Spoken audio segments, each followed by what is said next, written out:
podcast. So, welcome to the Fresh Squeeze podcast. I'm Jason, and we have Dylan with me today. What's up, everyone? And we've got a fun podcast, at least for us, but on some not so fun topics. We have like a lot of encroaching legislation.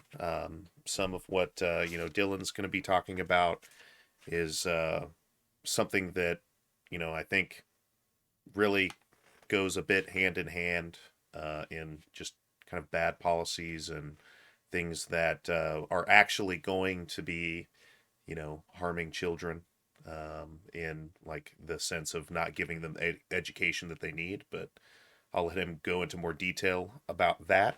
And additionally, we'll be talking about the crazy swath of anti-trans slash anti-gay, which, as we'll talk about, that's really what they're just trying to move towards. It's not just the trans, it's not just like we said when we were talking about women's rights or reproductive rights, excuse me. It's not about the I never put live on the Facebook. Dang it. I really Yeah, we don't should like probably do it. that, huh? Yeah, I really don't like that the Facebook. It used to be that I could just press stream on Streamlabs and it would just automatically pull up the stream on Facebook. I didn't have to like make an event and do all these things. But what happened there, if you're wondering what happened if you're seeing this on Facebook, apologies. I did not hit the button to go live. I had everything all set up otherwise, but just didn't hit the button. So apologies there. Just briefly, today we're going to be talking about voucher schools and also anti-trans bills. I'm joined here by Dylan. Sorry to have repeated that for those that are with us on Twitch, but I'm only human. I sometimes make mistakes. So that being said, we want to jump right in. Dylan, what do you have for us today? So, as some of our viewers may or may not know, I'm an Iowa native, and I am born and raised in Keokuk, Iowa, and still currently am living in Iowa. But what's been going on since 2023 started? Kim Reynolds, our current state governor, she, wow. Just when I thought that things for Iowa cannot get any worse, I'm proven wrong here. What's going on is that Iowa is really throwing the fuel on the fire with this culture war that is going on. It's not just happening here in Iowa; it's happening nationwide. It's a nationwide thing, and it's more rampant in GOP-led states, which Iowa is a GOP-led state, and it has been for probably for over a decade, maybe even more than that. But the thing is, what's going on is there's a huge controversy going on with what's being taught in the schools, such as LGBTQ history, critical race theory, studies of gender and gender fluidity and transgenders. Parents that are, for lack of better words, in the more traditional, old-fashioned kind of that are in that kind of environment, they feel that their children are not being taught; they are being, what they say, indoctrinated. Even though that the schools are teaching this because they want to try to get those who are LGBTQ plus more accepted and more normalized in society overall. But of course, here comes the Republican Party, the GOP, and the far right conservatives coming in saying that, oh no, this is all indoctrination. No, this is just a woke agenda, leftist agenda, blah blah blah blah blah. The typical conservative right, far right rhetoric. And I don't It's want to I indoctrination. don't want to derail you here real quick, but it's kind of funny to me when people who claim to be highly religious are talking about how indoctrination is bad. It's like, me as an atheist, I've been saying this for years and years, that I think indoctrination is bad. But please continue. Right. And funny you should mention that, because I've met many conservatives from here, and they try to tell you how to think. Is that Yeah. not what indoctrination kind of is? Yeah.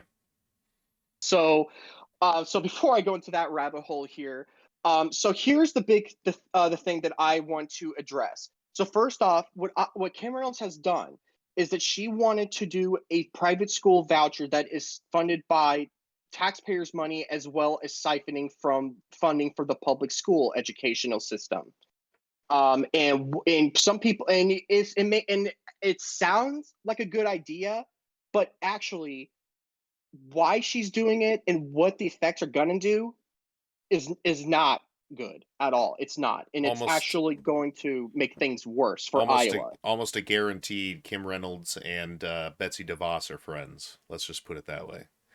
Yeah, probably. Because Betsy DeVos is one of many, of course, but a one that will be benefiting from these. And like when she was the Department of Education secretary, this is the same thing that she was pushing for, but it was mainly because not because it's actually better for kids. It's because she's going to be profiting from it. It's an easier way to have this funnel of money go into people's pockets, to try to literally leech at the institution of education in our country. It's insane. Right. So I want to start off with a letter from an Iowan that was created on February 18th of this year.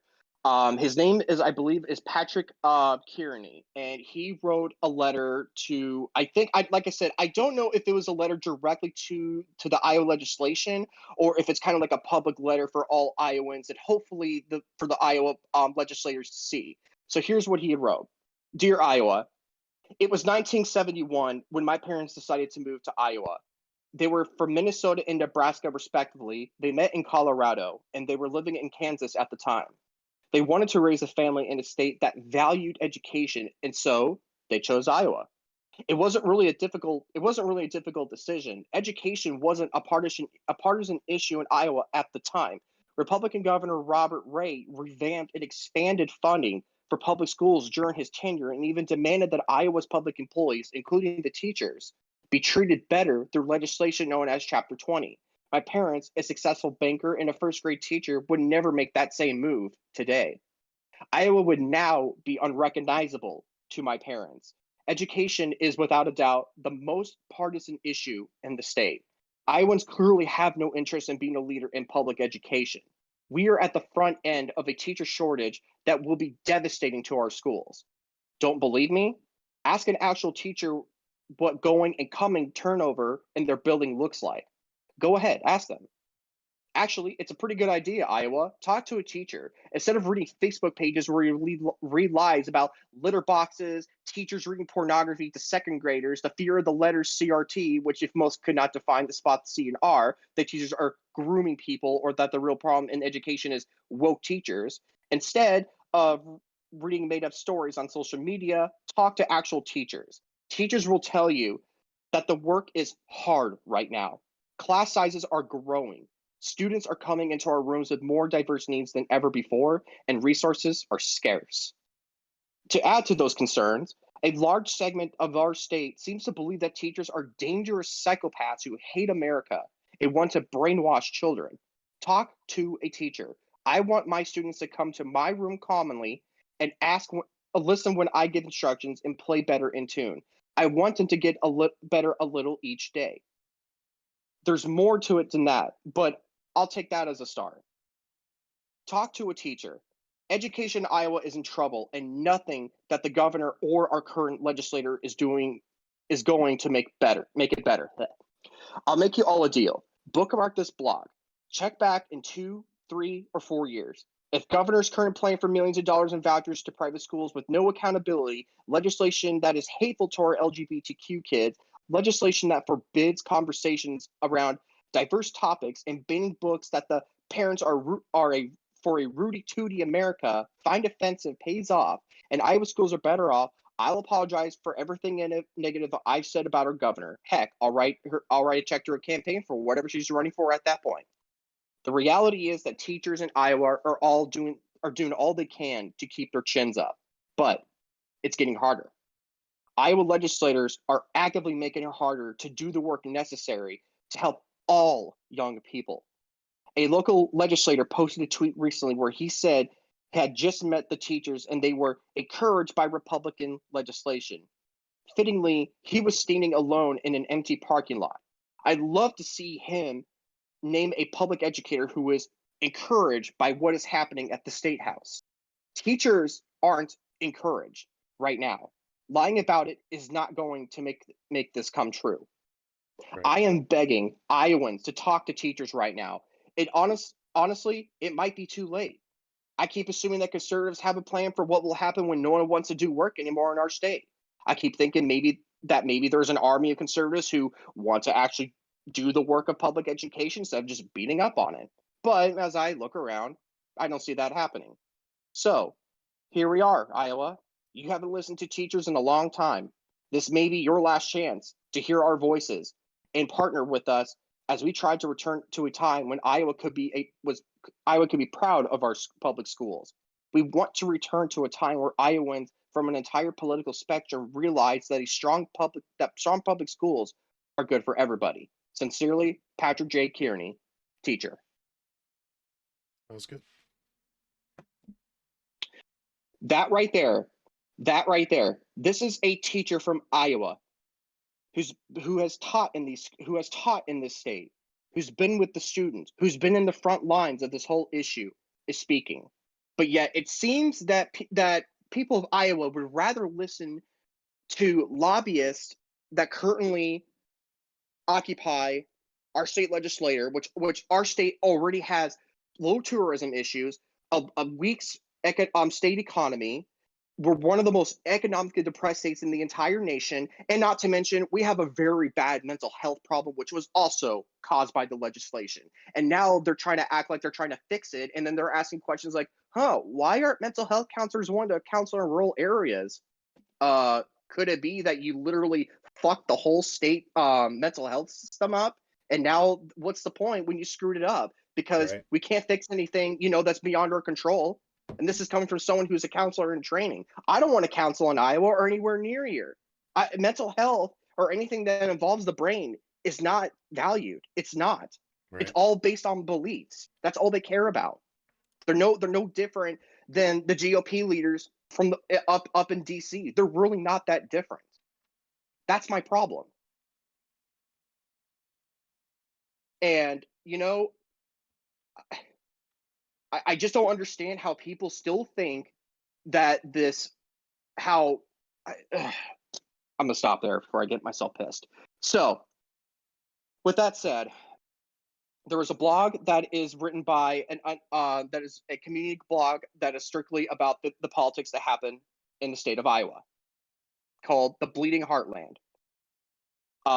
Ever since that like what Kearney had said, as soon as the education of Iowa students became a partisan issue, it it really was starting to tear up what Iowa was. A once proud, classy state that was proud of their public schools. Now it's not like that. And now we got people thinking that, oh, well, if we send them to private school, we can do that. But don't worry, you're probably all thinking, what's wrong with private school? I'm not saying there's nothing wrong with private school. It's how they're doing it and with the processes of doing it, which we'll be getting there in a second. So hold your seats. Well, So here's the quick problem though. Like we're talking about, like, granted, I like that you're getting a lot of aspect from the teachers specifically, which is good. One thing that I don't think these people have really touched on quite yet is that these private schools are like essentially like stick houses. Like they're not even remotely close to the type of schools that you would expect to see when people say private schools right now. Private schools right now, prior to these voucher programs being pushed, nationally or whatever, they're actually just like hiring the cheapest educators that you can possibly buy with Mhm. money, and they're having class sizes that are massive. Like they're overloading even the teachers that they manage to hire through these. There's numerous Mhm. examples of where these voucher schools have, actually been passed in legislation, and how ridiculously bad it in fact is for the kids who get stuck in these types of situations where they're not getting the proper education. So I don't think that just because they're saying, oh, well, it's a private school, they're going to be going to, like similar prep schools for like Ivy League this or whatever. It's like, no, these are schools only in name, because they do teach some things, but they're not to the quality of what our kids need to be able to, especially survive in the changing world that we have. Like it's they're not teaching the kids what they need to know. They're literally in a lot of cases abusing people, and there's just Mhm. all kinds of abuse, rampant abuse within these voucher schools. But please continue. I didn't want to derail you there. No, no, that's a good point, Jason, because I remember back in our in a it's a very very previous episode of our podcast where we talked about the when Roe versus Wade got overturned, and we got into the politics of gerrymandering that the Republican Party is responsible for. We also brought up a point where the origin of public schools is inherently racist because when Richard Oh yeah. Nixon came into office, he wanted public schools to accept all races because it was very wrong just for colored students to not go to public schools because simply because they were not white. And now and then and of course the white people got all pissed off because they didn't want to go to school with a negro, and but yet these are the same people 40 years later saying that, oh, we never, these kids get triggered nowadays, you don't get triggered like that. Right. Really, really, there's pictures, there's history, there's historical photos all over the internet, bro. I Yeah. could easily, yeah, I could easily put that to rest like that. So anyways, so what happened was then religious people who hold on, religious people then created a private school where they did not where they could actually create loopholes to not follow the national education policies and standards, and they could also reject students for any reason they want to, from they don't have enough money to they don't have this name, or because they're this color. Right. That's the thing about private schools. A lot of people don't realize that private schools are inherently racist because that's what they were created to do. Yeah. And I've worked in a private school before, a couple of years back, and whew, yeah, I did not see very many non-white kids in that school. And not to mention, it was a really well designed school, and they had a lot of good technology there. But however, there was teachers that were also that also believed that the COVID vaccines were made out of aborted baby fetuses. I was like, wow, and you're teaching kids, It and you seems like a believe that? stretch. Yeah, exactly. Yeah, I can't make this up. I can't make this up. And that's not Oh, even the worst of it. That's not even the worst of it. But I'll save it for another time. sure. So with this blog here, this was created by Bruce Lear, who was also a teacher in Iowa. This was created, looks like it was a fresh one. It was created 4 days ago, so March 14th. So Bruce Lear lives in Sioux City and has been connected to Iowa's public schools for 38 years. He taught for 11 years and represented educators as an Iowa State Education Association regional director for 27 years until his retirement. So this is what he says in his blog about the issue.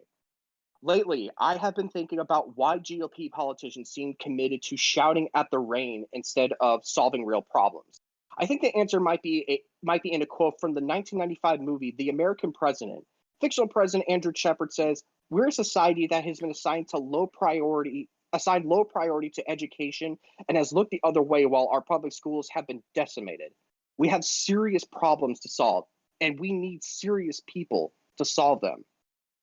Remember when Republicans campaigned on parental rights? They shouted at the big bad woke public school systems slamming the door in parents' faces because consultants told them they could harvest bushels of votes around this made up issue. But they forgot to tell Iowans which parents would have all those rights. Turns out Republicans thought the only parents who deserve rights are the ones they chose. Those chosen are private school parents, parents whose kids are not LGBTQ, and parents who want their own political ideology to dominate public schools. That's not people solving serious problems. That's political pandering. The Yeah. real parental winners in the private school voucher sweepstakes aren't parents below the poverty level yearning to send their children to private school. They still won't be able to afford it, since tuition will no doubt rise to match the voucher amount, and education savings accounts funds can't be used for transportation costs. Anyway, more than 40 Iowa's counties have no private school within easy driving distance. And that is true. That is very true. In fact, Keokuk had, I think, two. They both closed down. We also had 5 elementary schools that were public. There are now only two, and one of them is one of the buildings is still there, but it's used as an administration office now. Hmm. So that, yeah, that I can definitely vouch for what this guy is saying. Definitely, no pun intended. The real winners will be the suburban white collar worker with 4 kids who don't need special education services. In the third year of the voucher scheme, when there's no longer an income limit, that doctor will receive $7,598 per student, or $30,392 per year of taxpayers' money with little or no spending accountability. It's really welfare for the wealthy. The other big parental rights winners are groups like Moms for Liberty, which posture as Iowa grassroots while being funded and organized nationally. They want to determine what every child should read and learn. They think it's within their parental rights to dictate the public school curriculum for all 485, 6,300 30 students and 357 school districts. They have convinced Governor Kim Reynolds that a book ban in Sioux Center should have been restricted and should have restricted access in Iowa City. Other parents are also losers in Republican parental rights crusade. Parents of transgender kids who've decided with the help of their physician that gender affirming care is the right path for their child will need to make room for big government Republicans in the doctor's waiting room. Republicans moved this ban to type of healthcare because they believe they know more than the parents and doctors. When Republicans had the chance to approve a bipartisan amendment to Senate File 538, giving parents a voice in the decision, they didn't even allow a vote on the measure. There's also Senate File 542, which would harm mostly families in disadvantaged communities, which is Keokuk. I could guarantee you that's one of them. That proposal obliterates the child labor laws to allow children as young as 14 to work full shifts in dangerous places like meat packing plants. Fun fact: Iowa was the very first state in the entire nation, as of now, that's pushed this. And another state that's done this, I think, was Nebraska. So there's only two, but Iowa was the first. Yeah. Hmm. Wow. The bill would hold the bill would hold business harmless for children's injuries on the job or injuries to others caused by the child. It won't be the legislator's kid working in these hazardous jobs. It will be kids from financially struggling families. If politicians are hurting one group to empower another, they're doing it wrong. These bills run counter to Iowa values. All families deserve rights, not just those selected by the GOP. Iowa has a serious problem, has serious problems like crumbling roads and bridges, underfunded schools, a workforce crisis, unaddressed mental health needs, poverty, lack of childcare, and polluted rivers and lakes. It's time to elect serious people to tackle serious problems. I agree. And again, that's from another teacher there that not only did he teach, but he was also part of the association that looks over the entire statewide education. And he's saying basically the same thing that our previous teacher that wrote that blog is saying the same thing. They're not focusing on the issues that are actually causing Iowa to crumble. They're so worried about their ideology being attacked by others' ideology that doesn't match theirs. Which, by the way, others' ideology is not attacking their ideology. They just want to be included. because for so long they've been silenced, they've been oppressed, and sometimes they even been assaulted or threatened or bribed to a certain extent to keep their mouths shut because they don't want the power structure that's intact to be compromised. So, like I said, I don't understand how people can say that this is the issue, but then they do this, which causes even more problems. I don't understand that, and that's my problem with Iowa. They act like they're forward thinking. They act like that they're protecting the kids and empowering people, but they are empowering people, but they're only empowering people that they want to empower at the cost of other demographics. That's not right. That is not right at all. Yeah. There's nothing right about that. Nothing. So, with that said, now we're going to get into the official stuff, which our state governor, Governor Reynolds, signs the vouchers into law. So, what we have here, Tuesday, January 24th. This was a little dated because like I said, all this started basically right at the start of 2023, and I was a little bit in the dark on when they were gonna take it to a vote to the Senate, and then whether it got passed or not. And I finally found out it did. So, Governor Reynolds signed the HF 68 into law today, which of course would be in January, not today. Um, for 100 supporters in the Iowa State Capitol. The Students First Act makes the state education funding available for K through 12 students who attend private schools. Public schools are the foundation of our education system, and for most families, they will continue to be the option of choice, but they aren't the only choice, Governor Reynolds stated. For some families, a different path may be better for their children. With this bill, every child in Iowa, regardless of zip code or income, will have access to the school best suited for them. Universal eligibility will be phased over in 3 years. All incoming kindergartners and all public school students will be eligible beginning year one with the start of the 2023-2024 school year. Eligibility for families of children currently enrolled in accredited private schools will be income based over the first 2 years. During the 2023-2024 school year, private school students with household incomes below 300% of the federal poverty level, currently 83,250 for a family of four, are eligible. Then, in 2024 through 25 school year, private school eligibility will expand to include families with household income at or below 400% of the federal poverty line, which is currently $111,000 for a family of four, will be eligible. And the beginning of the 2025 through 26 school year, all K through 12 students in Iowa are eligible regardless of family income. Parents or guardians who enroll their eligible children in an accredited private school will receive an amount equal to per pupil funds allocated by the state to all public school districts each year. The funds are estimated at $7,598 per pupil for the 2023-2024 school year, and will be deposited into Education Savings Account, or ESA, to be used for tuitions, fees, and other qualified education expenses. The state has issued a request for proposal or an RFP from businesses with experience managing ESA programs. The RFP was issued first for targeted small businesses in Iowa and will be posted publicly after 48 hours according to Iowa code. Responses are expected within 3 weeks. The vendor selected will manage the application process, support the transfer of funds from the state to ESA accounts of eligible students to ensure program compliance. Once a vendor is selected and the system is implemented, the application period will begin. Applications will be accepted through June 30th, 2023.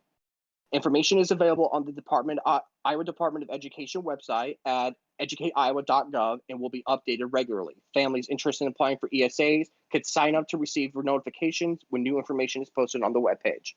So again, that all sounds fine and dandy. It does sound like it's helping Iowa residents. But as the previous two teachers that we have read their blogs from, no, it doesn't. No, it's not. Governor Reynolds can slice it and twist her words any way that she wants to. We know what the true agenda is here. We know why she's doing what she is doing. And she's funding it. Another thing is like private schools also means religious schools. And Exactly. here's the thing. Here's the thing. I don't want people to interpret me saying that means that all religious schools are, bad in some way or don't give, the proper education. There are some. I may not, agree with the theology aspect, personally, but I think that they fill the criteria, and they, therefore should be a part, maybe of this program. But the thing is that there's always these edge cases that are, and I don't even know that they're necessarily edge cases, especially when you got like Missouri and freaking Iowa right next to each other. It's like there are schools that instead of teaching, they're indoctrinating. Like let's be clear that there are schools that are religious that like do in fact teach, but they're also kind of doing this indoctrination to that culture, that religious culture. But there are also quite a few schools out there that are private that we could even maybe even say that they're accredited. They can meet the criteria for accreditation, which is kind of a low bar, and maybe that's something that they'll attack in the future. But the point is they're trying to keep people indoctrinated. They're trying to, it's the same thing. Like they want people who are like, I don't really not want to homeschool, but I also don't want my kids not having a religious education, and I want them to not learn these inconvenient or uncomfortable facts about reality.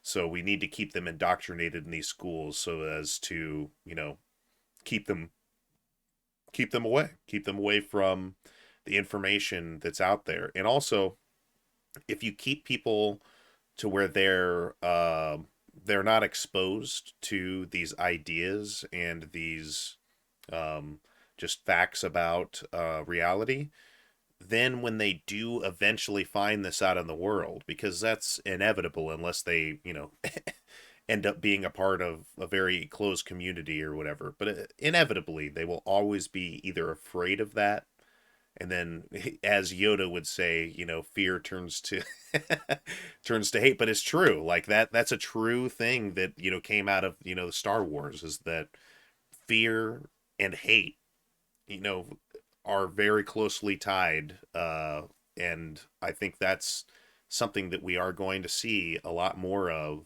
if more states turn to, indoctrinating and isolating their kids. You can't isolate them away from the world. You're actually harming them by doing this. It's not the other way around. The world is a place that they have to tread, and you're not always going to be there. And also, there's this other flip side of the coin of, if you don't allow your kids to see the world, you are going to be harboring this future hate, whatever it may be. We're talking about things that maybe in a future world are somehow either get worse or they somehow get solved. But either way, there's always going to be something that people are going to not understand because they haven't been exposed to it, and they're going to immediately just have this tribal hatred for it because it makes them feel uncomfortable. So if you isolate your kids away from ideas, you're pretty well guaranteeing that some of them, maybe not all, are going to turn to hatred in response to that. And that's just not good. That's what these schools, and especially if you go further education into college, that's the whole point of that liberal arts education or whatever, is not to indoctrinate people into a certain way of thinking, but give them more information about how the world truly is, and then allow them to come to their own conclusions, rather being, the same. What you were saying is like, teach people how to think, not what to think. That's what education is. Exactly. And yeah, very strong statement there. Yeah, and the thing is, um like See, it's not, and it's not like I said. It's not just because of the transgender and the LGBTQ things that are trying to be taught in public schools. It's also the critical race theory. Some and which I don't understand how that's a problem either, because what from what I understand, what critical race theory, the intentions of its creation was to teach the actual history that has been hidden from us for so long, to actually understand why our nation still to this day, even though that we've outlawed slavery to over 200 years ago, while all that stuff has been put is like ancient history, but why we're still dealing with the racism and the discrimination and the oppression of minority demographics So is because it's systematically in place, and that's what critical race theory is for. It's to blow that cover and have people understand that yes, it's very real. There is still systematic racism going on because of how our country was created during its founding. And all of these things play into each other. So yeah, right now we're talking about voucher schools and education, which ultimately is all spear. Like all of these are a part of the spearhead, right? And I know that that's a symbol that is kind of convenient in this particular situation because we're talking about American brand of, I'll say the F word, fascists. Is we are looking at a concerted and organized fascist effort to take over this country. And I'm so that's a part of it that you're talking about. Fascism is inherently nationalistic. It's almost all uh, forms, which we're talking about, like Italy and Germany. Maybe you could say some other forms in like your African countries or whatever aren't inherently nationalistic, but that is kind of a feature about this hyper nationalistic narrative. It is a part of fascism, of at least in the ways that we've seen it so far in history. And critical race theory is attacking the roots of the nation. So you are attacking the very roots of the this ideology, this fascist ideology, which includes some religious aspects and includes nationalism. If you attack those in any way, CRT is just one. There's other things, like if it were to come up that we find out the origins of the country were messed up in some other way, they would attack that too. They have to keep this bundle of sticks strong, because if they don't have this good foundation, then they don't have a point in which they could leap off of to be able to take even more power. And this is what we're ultimately talking about, is that this is a long game. This is we're only talking about we're talking about something that's been happening since the late 1970s, and it's going to continue happening, and we're just along for the ride unless we do things to actually, combat the things that have already happened and also work to prevent more of this happening in the future. And we'll get more into that when we go to this, the trans rights, bills and that, we'll make the comparisons there. And the comparisons now, I'm not even afraid to say that that is fascism. It is. There's no other way that you could, not all authoritarians are fascists, but, fascists, all fascists are authoritarian. And I'm just saying that we're seeing a lot of authoritarian measures and also measures that are trying to, as much as possible, split up the populace. And I think that this current wave that we're seeing is because of the continued decline of capitalism. If we are able to continue keeping people stupid and keep people you know uh at each other's throats rather than at the throats of people who are in fact causing their suffering, who are the immoral actors within our society, that only just benefits them, and they can continue on in this society that they've built with all of these guardrails, right?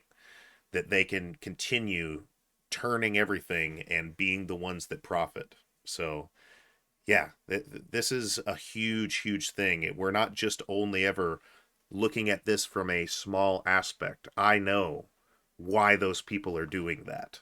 It's so obvious they don't even hide it anymore. I'm not even like, putting the pieces together like Nostradamus or something. It's like, guys, they're literally saying this.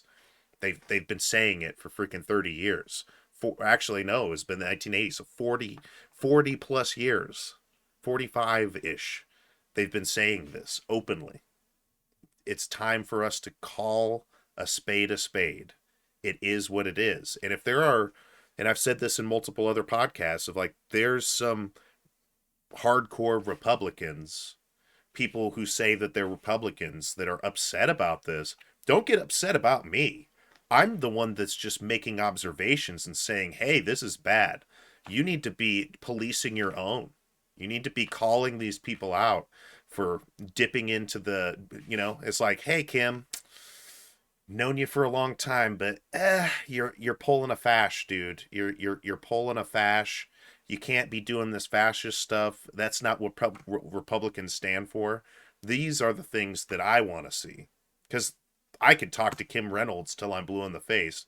I'm never going to change your mind. And really, sometimes I don't think that like every Republican's a fascist either. I think some of them just like money, and fascists tend to have money.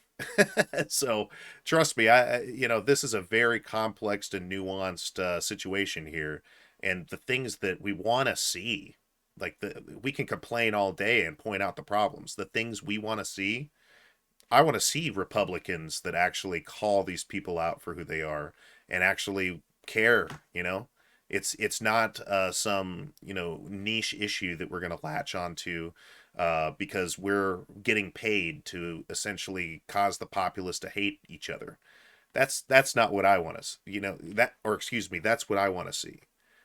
It's Yeah, and not that going to be also solved would. with just one party. Go ahead. Yeah, and what you said right there is literally the definition of class warfare. Right. Yeah, again. See, and that's and these are the same people that will also, that these are the same people that will also say that if you don't go to school and get good grades, you're going to be flipping burgers. But now we're in a job shortage, and now they're like, why is nobody flipping burgers? Yeah. Well, then, and Because then we're not.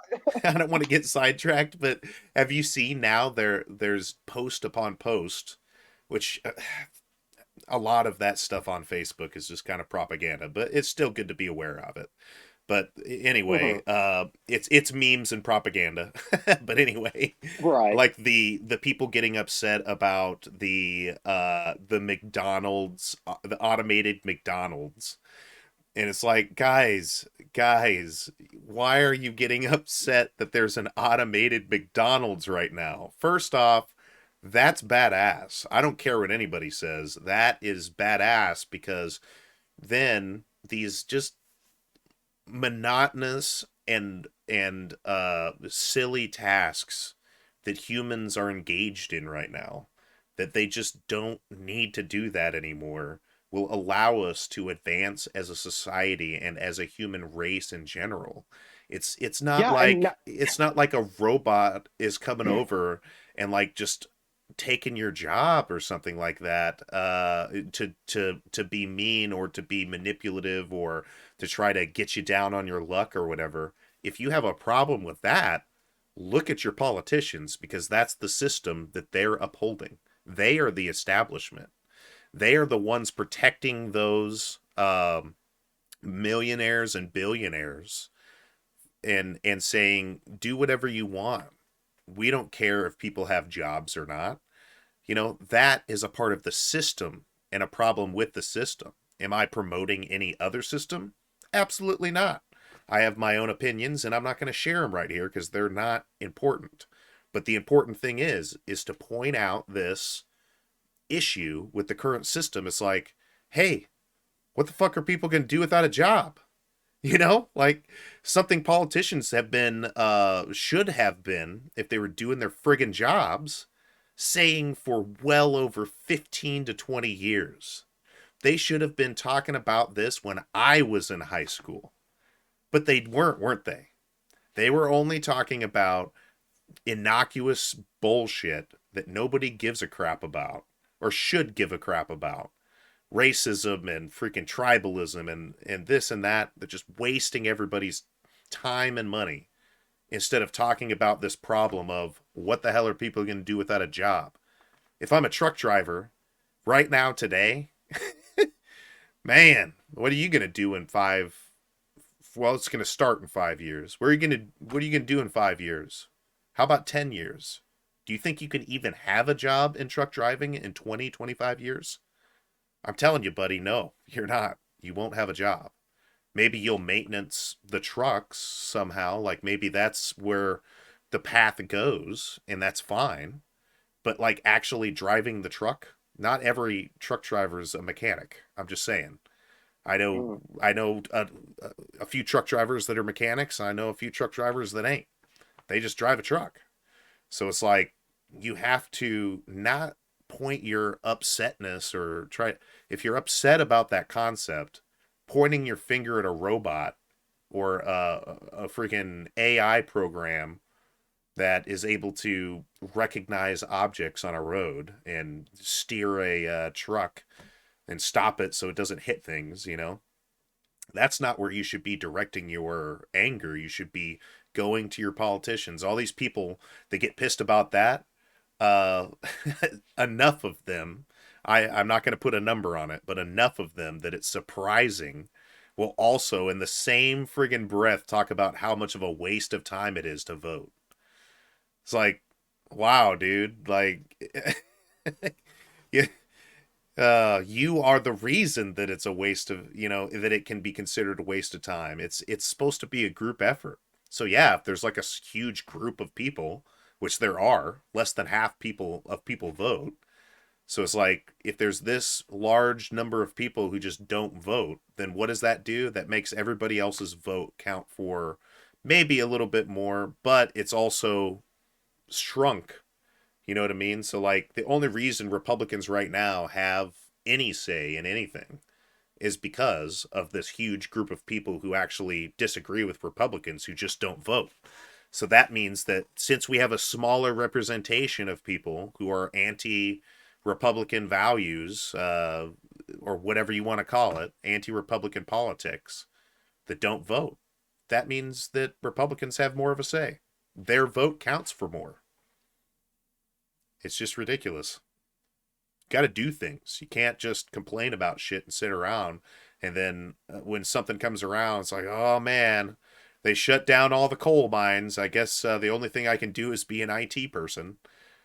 I mean, I don't think that the government was great in that, and we were getting sidetracked. But I was going to say, like, when they Mhm. shut down all those coal mines down south, that's what I use as the example. What are they going to do with all these truck drivers? They're not going to make truck drivers fucking IT people. It's just not. It's not going to happen. It's a just a way. It's a something. I'm not saying it can't happen, but I'm just saying like that's a pretty far stretch. They need to be like an operator of something. They're an operator. That's what they do. You can't just say, "Hey, operator, I guess you got to be this now." And by the way, you need to have a technical degree to pull it off. Eh, Right. that's gonna be Yeah. rough. Yeah. Right. So back to the final point of why this voucher law is such a huge problem. It's not only because of the ideal they're trying to protect their ideology by simply like what Jason was saying, trying to isolate the chosen ones, if you will, from being indoctrinated by the public school system. Another big fat fucking problem I have with Kim Reynolds passing this law is that she is a gigantic hypocrite. She is a Right. gigantic hypocrite. Why? Because our viewers remember when Joe Biden, our current president, he finally got to get the national student debt forgiveness plan to get rolling. While he did have to settle for a lot because originally his plan was to just cancel student debt period for for those that were making, I think, what was it, like 400K a year or less or something like that. I could have definitely eyeballed that. I But don't know. anyways, yeah, I can't remember. It was some sort of dollar figure amount.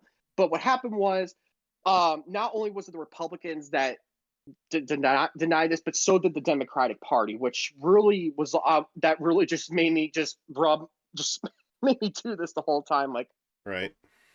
okay, okay, whatever. But he settled for getting 10 to 20K of, and it's a one-time thing too. This isn't a repeating cycle because see, the voucher by design is repeating.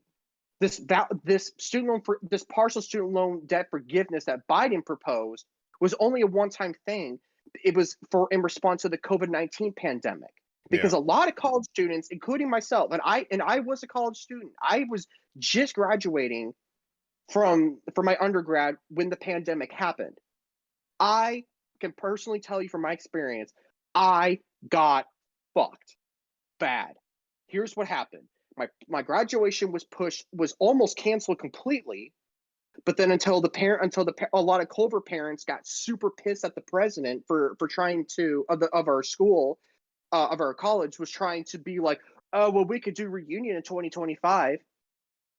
No, no, no, no, no, no. Because especially when you had the class of 2021 have their graduation ceremony just before the vaccines were released. Yeah, screw you, dude. We deserve a graduation. Don't pull that.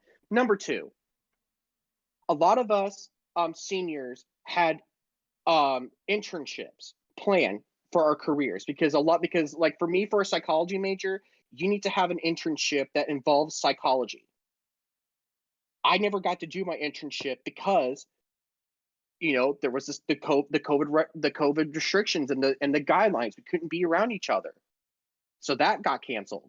And then also from the social aspect, I got ripped away from my fraternity brothers and my friends without saying a proper goodbye to them, without having last drinks with them. I didn't get to have my last concert as a senior. I didn't get to do the things that usually seniors do at Culver. I never got to do any of that, and I never will now. That time that was stripped from me, I'll never get it back. Yeah. And not to mention, and then on the financial part, we barely got anything back from from the Department of Education regarding our loans because, well, our year got cut short. We had to leave our dorms because we were ordered to. And usually we don't. Usually the dorms are supposed to be emptied out like after the day of graduation ceremony, but no, we had to leave in March, early March. It was right after spring break. The pandemic happened, Hmm. and all shit broke loose. And and like I said, it ripped me away from my friends. It ripped me away from my fraternity brothers. And then on the financial part, we paid all this money for all this board and tuition. We didn't get any of that back. We the only thing that I got back was a HERF relief fund that was funded personally from Culver Stockton College. The government had zero to do with that. That was Culver's own doing. So Culver Stockton had more sense to at least try to give something back to the students than our own fucking government did. And they're the ones that keep track of our loans, how much we owe, our credit scores, and all that shit. But yet they're more worried about giving hundreds of billions of dollars to corporate fat cats so that way they don't run into the hole. While meanwhile, the average Joe that works for these companies and has to live paycheck to paycheck get to suffer. Right. See the problem here? So, why is Kim Reynolds a hypocrite? Is because she is part of the coup that is suing Joe Biden over this. That is saying that this partial student loan forgiveness is unconstitutional. She is part of that coup. So, two of the legal challenges brought against President Joe Biden's student loan forgiveness plan has reached the U.S. Supreme Court because of them, because of the six state governors that have pressed the lawsuit. And what do they all have in common? They're all GOP led. Well, what do you know? Right. In August, Biden announced that tens of millions of Americans will be eligible for cancellation of their education debt up to $20,000 if they received a Pell Grant in college, a type of aid available to low income families, and up to $10,000 if they didn't. Individuals who earn more than 125K or families making more than 250K a year were excluded from the relief. Since then, Republicans and conservative groups have filed at least 6 lawsuits to try to kill the policy, arguing that the president does not have the power to cancel consumer debt without Congress and that the policy is harmful. The Biden administration insists that it's acting within the law, pointing out that HEROES Act 2003 grants the U.S. Secretary of Education the authority to waive regulations related to student loans during national emergencies. The country has been operating under an emergency declaration due to the COVID outbreak since March of 2020. The battle has made its way through the courts, and now 9 justices of the U.S. Supreme Court, which majority of them are conservative, by the way, have scheduled their high-profile legal arguments over the plan of the end of February. Here's what you need to know about the 2 cases that will be heard. The 6th GOP-led state case. On September 29th, tongue twister. On September 29th, 6 Republican-led states filed a lawsuit against the president's student loan forgiveness plan, arguing that Biden was vastly overstepping his authority. The states: Nebraska, Missouri, Arkansas, Iowa, Kansas, and South Carolina allege that the debt relief is not remotely tailored to the the effects of pandemic on federal student loan borrowers as required by the HEROES Act. However, the Biden administration insists that the public health crisis has caused considerable financial harm to student loan borrowers and that its debt cancellation is necessary to stave off a historic rise in delinquencies and defaults. It will likely stress the concern to the justices. The GOP states also argued that loan forgiveness will disrupt their entities that profit from the defunct Federal Family Education Loan, the FFEL program. Under that program, which was eliminated in 2010, the government guaranteed the loans by private banks and nonprofit lenders. Although the U.S. Department of Education has moved to a system in which it directly lends to students, millions of borrowers to continue to owe on commercially held FFEL loans. The states point out that a major loan service provider headquartered in Missouri, the Missouri Higher Education Loan Authority, or MHOEHELA, would lose revenue under the plan because the Biden administration had initially told borrowers they could transfer their loans from the FFEL program to the main federal loan program to qualify for its forgiveness. But the administration moved quickly to get a hold of this argument, or to get ahead of this argument, issuing guidance in September that the commercial FFEL borrowers can no longer consolidate their debt to be eligible for its plan. The development has weakened the state's argument, said the higher education expert Mark Kontrowitz. The potential loss of state revenue is not an ongoing concern. I don't think any of us are. I don't think anybody that's not GOP is worried about the revenue loss. Wow. Legal challenge brought by 2 borrowers. The second legal challenge the Supreme Court will consider in February was backed by the Job Creators Network Foundation, a conservative advocacy organization. In that lawsuit filed on October 10th, 2 plaintiffs say that they've been harmed by this arbitrary executive overreach, according to a press release by the foundation. One plaintiff, Myra Brown, says she is left out of the president's relief because she has commercially held loans. The other plaintiff, Alexander Taylor, says she is not entitled to the maximum forgiveness amount of $20K because he didn't receive a Pell Grant when he was in college. The lawsuit says the president's policy violated the Administrative Procedures Act's notice and comment procedure, not allowing the plaintiffs to weigh in on the shape of forgiveness. In response, the Biden administration is likely to argue that the HEROES Act of 2003 grants the Education Secretary the authority to make changes to the federal student loan programming during national emergencies without first making input from the public, Kontrowitz said. The HEROES Act, he said, explicitly waives the APA requirement for a notice and comment period. All the administration needed to do is publish the waivers in the Federal Register, which they did, he said. The Biden administration has already denied that its policy will cause harm to the plaintiffs in the lawsuit, arguing that To the contrary, its plan will cost respondent Brown nothing and relieve respondent Taylor of $10,000 in debt. So that right there, all that was just said right there. Kim Reynolds will do one thing, will say one thing about one person's plan, but will do another. That does not make logical sense. How can you criticize the president of the United States for trying to forgive a small portion of millions of Americans who got dicked over because President Trump is too fucking stupid to realize that there was a virus coming and that we should have been prepared for this and we could have easily minimalized the damage. We could have, despite it being a very highly contagious virus. A lot of this could have been prevented. A lot of this damage could have been avoided. But no, he would rather play golf and point fingers. And like how he says, "Oh, it's being handled. Don't worry. It's just one case. Oh, it went to 1,000 cases. But it's all right. It's gonna disappear." And So now we have like what let's just all put it straight. We never should have had loans in the friggin' first place. I mean, education should not be behind a paywall. Just like it is with public education for kids, there should be a public education option for college. And the longer that we keep going on without having this public education option, the longer we're going to continue just funneling money, once again, into rich people's pockets. That's all it is. It's just rich people paying off a spineless piece of shit Kim Reynolds and people like her to go, try to block this so that they can try to recoup some of the money that they paid out, or which they shouldn't have ever paid that money out in the first place. It should have been free.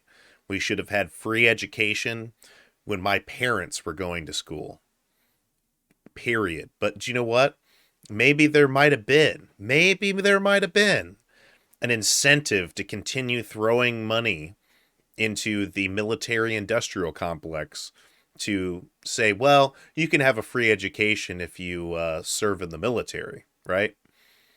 I mean, I'm not saying that I'm upset that I had my education paid for, but I'm also more than willing to speak the truth in saying that us, as supposedly the most wealthy country in the world, can more than afford to pay for everybody's education if they want it.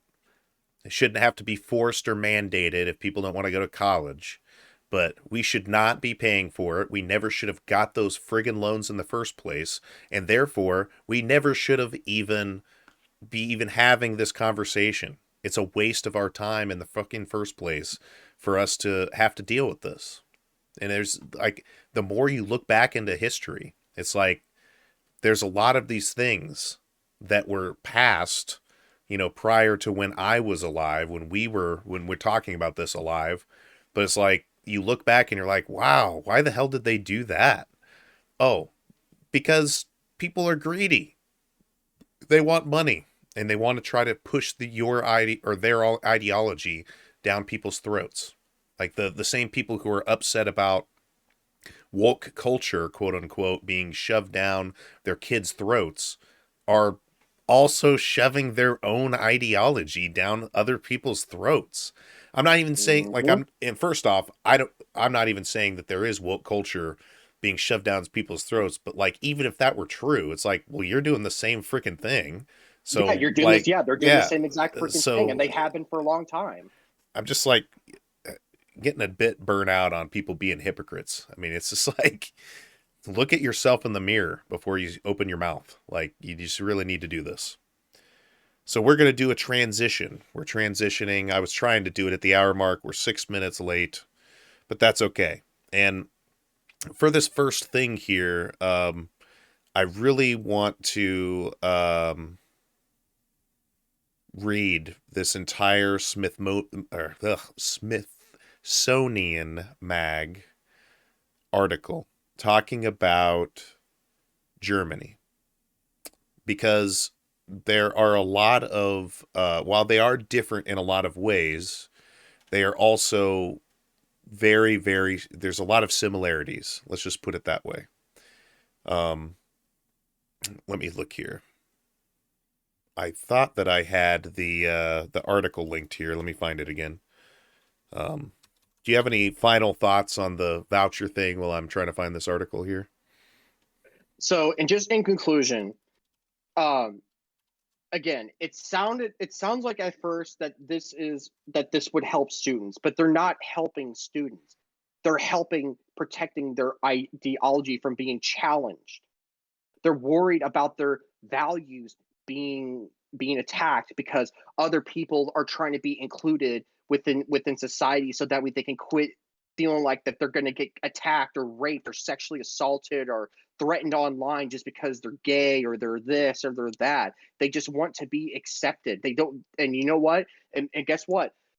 Not only is Iowa in this big educational mess, but our suicide rate is pretty high among men. The second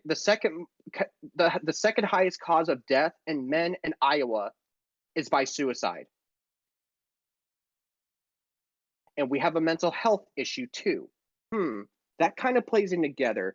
And again, and then we got Republican senators, which one of them is from Keokuk, named his name is oh crap, forgot his name, Jeff Reichman, and he's saying and he's asking and he's sitting there wondering, why is it that mental health counselors don't want to help rural Iowa? Because you taught them to not think about their mental health Right. because we're taught that if you have mental health issues, that makes you a pussy, that makes you a girl, that makes you mentally unstable, which is stupid. It's stupid. Yeah. So now what's going to happen is with these vouchers is that the public schools are going to be pretty much done. They're going to be all decimated to absolutely no return. And then people are going to be moving out of Iowa because they can't feel accepted that their children with special needs or who are LGBTQ or transgender or not white feel accepted in the state. So they're going to try to move to another place where they can't feel accepted. And then they're going to wonder, why is it that we having a higher turnover of teachers and less student enrollment? It's them Democrats, I bet you, Right. them socialist communists. It's the Ah. left. Yeah, and that's what they do. That's what they do. They Right. dig their own hole. For sure. Well, I'm joined here by Baron. He was squeaking at me. But yeah, we're going to do a quick transition there. That was a good discussion, and thanks for the research you did there on that, Dylan. But Of course. we have Of to course. move to another part or another piece of the overall crazy push that has been going on, and this is going to be segued by this article in Scientific American. So I apologize. It is kind of a lengthy article, but I think that we need to really kind of transport ourselves into this other society. And I want you, when I'm reading through this, to think about similarities. We're all humans, and the humans of this era, while yes, they were different, there's a lot of similarities too, and we need to be looking at those similarities.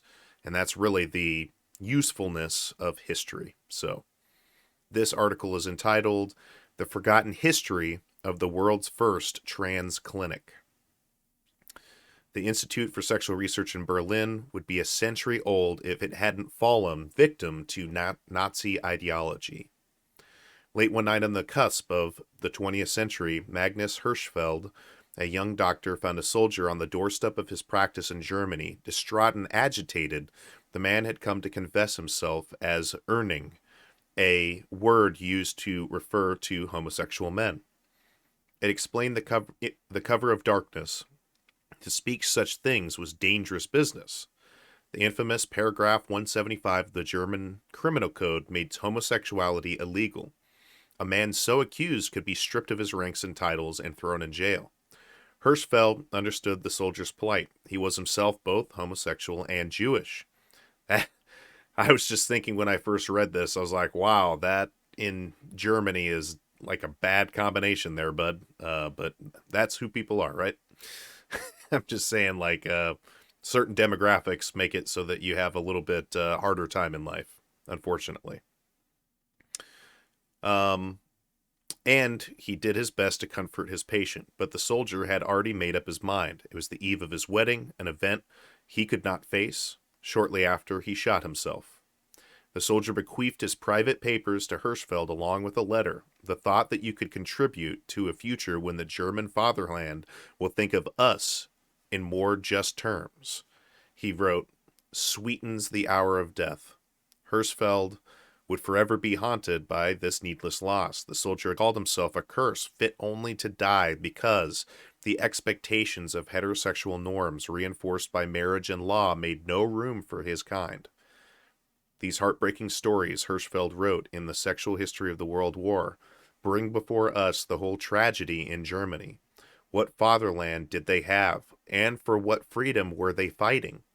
In the aftermath of his lonely death, Hirschfeld left his medical practice and began a crusade for justice that would alter the course of queer history. Hirschfeld sought to specialize in sexual health, an area of growing interest. Many of his predecessors and colleagues believed that homosexuality was pathological, using new theories from psychology to suggest it was a sign of mental ill health. Hirschfeld, in contrast, argued that a person may be born with characteristics that did not fit into heterosexual or binary categories, and supported the idea that a third quote-unquote sex, or Geschlecht, existed naturally. Hirschfeld proposed the term sexual intermediaries for nonconforming individuals. Included under this umbrella were what he considered situational and constitutional homosexuals, a recognition that there is often a spectrum of bisexual practice, as well as what he termed transvestites at the time, which that's not an acceptable term anymore, I think. This group included those who wished to wear the clothes of the opposite sex and those who, from the point of view of their character, should be considered as the opposite sex. One soldier with whom Hirschfeld had worked described wearing women's clothing as the chance to be a human being at least for a moment. He likewise recognized that these people could be either homosexual or heterosexual, something that is frequently misunderstood about transgender people today. Perhaps even more surprising was Hirschfeld's inclusion of those with no fixed gender, akin to today's concept of gender fluid or non-binary identity. He counted French novelist George Sand among them. Most important for Hirschfeld, these people were acting in accordance with their nature, not against it. If this seems like extremely forward thinking for the time, it was. It was possibly even more forward than our own thinking 100 years later. Current anti-trans sentiments center on the idea that being transgender is both new and unnatural. In the wake of a UK court decision in 2020 limiting trans rights, an editorial in The Economist argued that other countries should follow suit. And an editorial in The Observer praised the court for resisting a disturbing trend of children receiving gender-affirming healthcare as a part of a transition. But history bears witness to the plurality of gender and sexuality. Hirschfeld considered Socrates, Michelangelo, and Shakespeare to be sexual intermediates. He considered himself and his partner, Carl Gysi, to be the same. Hirschfeld's own predecessor, sorry, I lost my spot. Hirschfeld's own predecessor in sexology, Richard von Krafft-Ebing, had claimed, that's a handful of a name there, had claimed in the 19th century that homosexuality was natural sexual variation and congenital. Hirschfeld's study of sexual intermediaries was no trend or fad. Instead, it was a recognition that people may be born with a nature contrary to their assigned gender. And in cases where the desire to live as the opposite sex was strong, he thought science ought to provide a means of transition. He purchased a Berlin villa in early 1919 and opened the Institut für Sexualwissenschaft, the Institute for Sexual Research, on July 6th. By 1930, it would perform the first modern gender affirmation surgeries in the world. You read that right, 1930. I'll repeat it, 1930. That's a long time ago. A corner Hmm. building with wings to either side, the Institute was an architectural gem that blurred the line between professional and intimate living spaces. A journalist reported it could not be a scientific institute because it was furnished, plush, and full of life everywhere. Its stated purpose was to be a place of research, teaching, healing, and refuge that could free the individual from physical ailments, psychological afflictions, and social deprivation. Hirschfeld's institutes would also be a place of education. While in medical school, he had experienced the trauma of watching, as a gay man, was paraded naked before the class to be verbally abused as a degenerate. Hirschfeld would instead provide sex education and health clinics, advice on contraception, and research on gender and sexuality, both anthropological and psychological. He worked tirelessly to try to overturn paragraph 175. Unable to do so, he got legally accepted transvestite identity cards for his patients, intended to prevent them from being arrested for openly dressing and living as the opposite sex.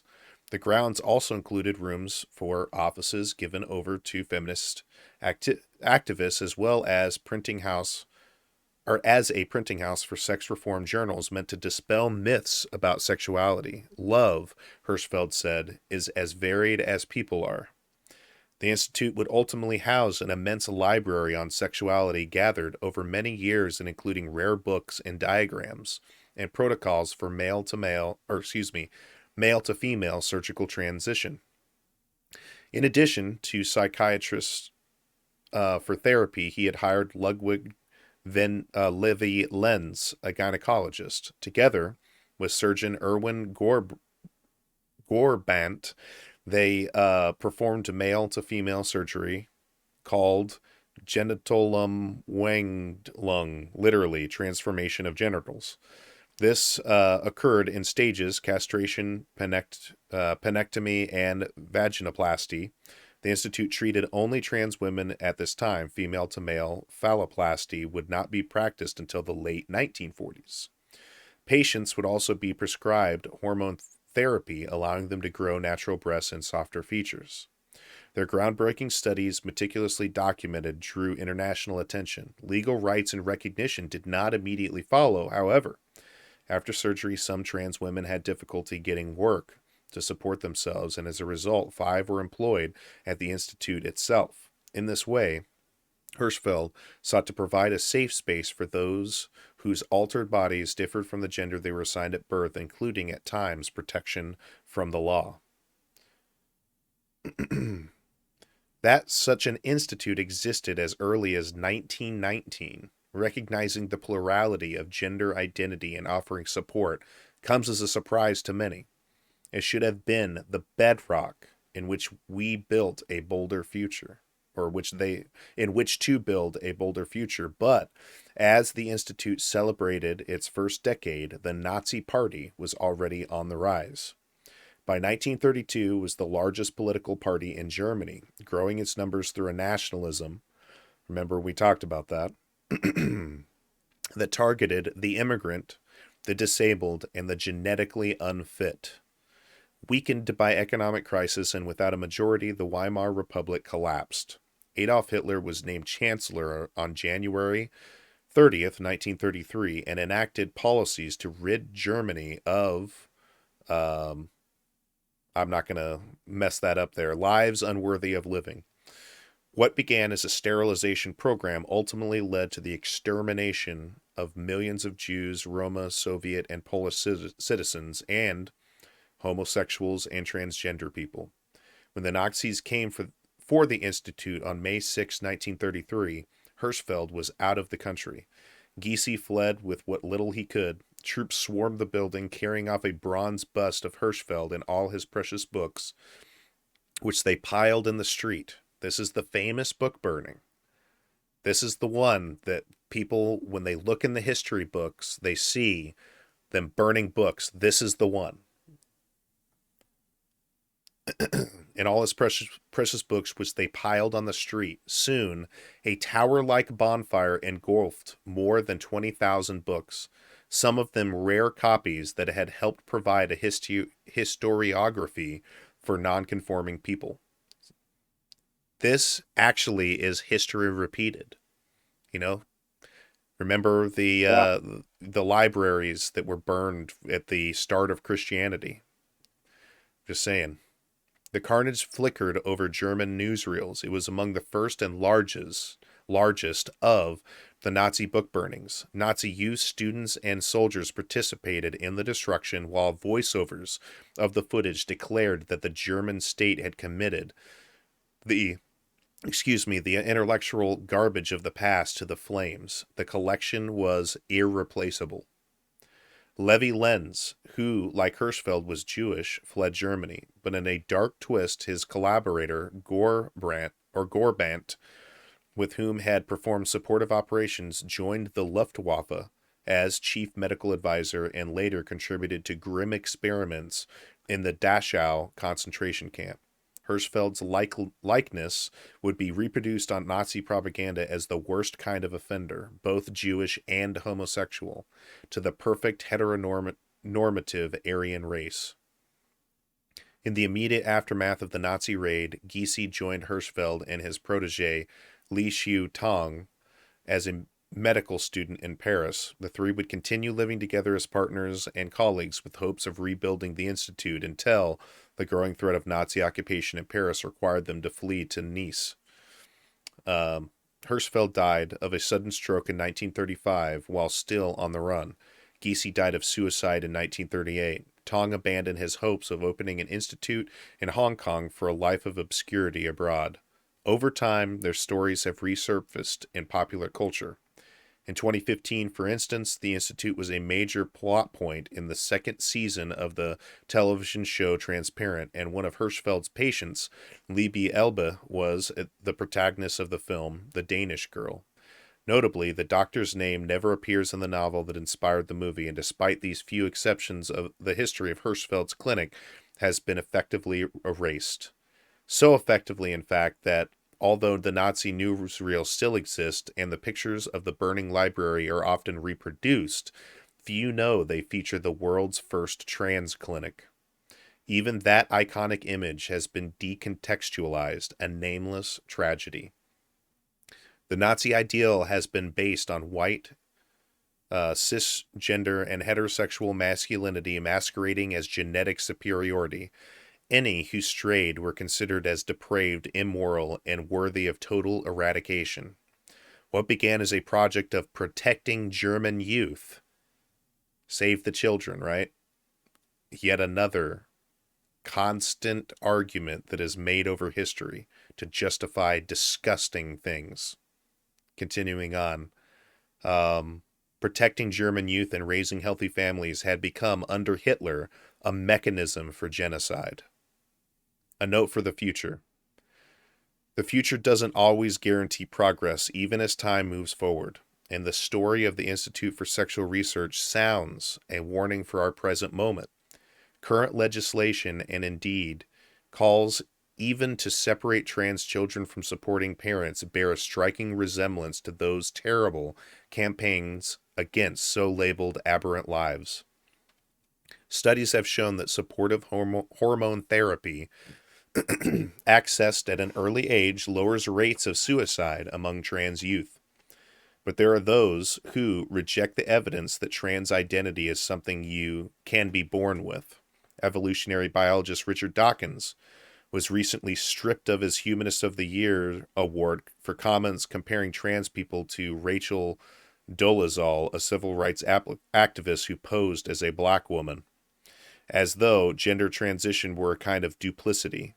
And that's really sad because it's like, I've read a few of Richard Dawkins' books, and what the fuck, Richard? Jesus, bro. Anyway, his comments come on the heels of legislation in Florida aiming to ban trans athletes from participating in sports, and in Arkansas bill denying trans children and teen supportive care. Looking back on the story of Hirschfeld's Institute, his protocols not only for surgery but for a trans-supported community of care, for mental and physical healing, and for social change, it's hard not to imagine a history that might have been. What future might have been built from a platform where sexual intermediaries, as they called them, were indeed thought of in more just terms? Still, these prisoners, or excuse me, these pioneers and their heroic sacrifices help to deepen a sense of pride and of legacy for LGBTQ plus communities worldwide. As we confront oppressive legislation today, may we find hope in the history of the Institute and a cautionary tale in the Nazis who were bent on erasing it. So I wanted to start this discussion here, about these various different trans rights legislation bills, whatever you want to call them, with a look back in history. And I'm just saying that there are different circumstances, there were different economic circumstances, it was a different world, but the similarities are stark and they are there. We are living in a world right now that's on the cusp of another Weimar. And there's some issues, like I don't really understand the fear. I mean, I think that the fear is, it's brought on by propaganda, because ultimately the main goal of fascists is to create a public enemy number one, whoever that may be.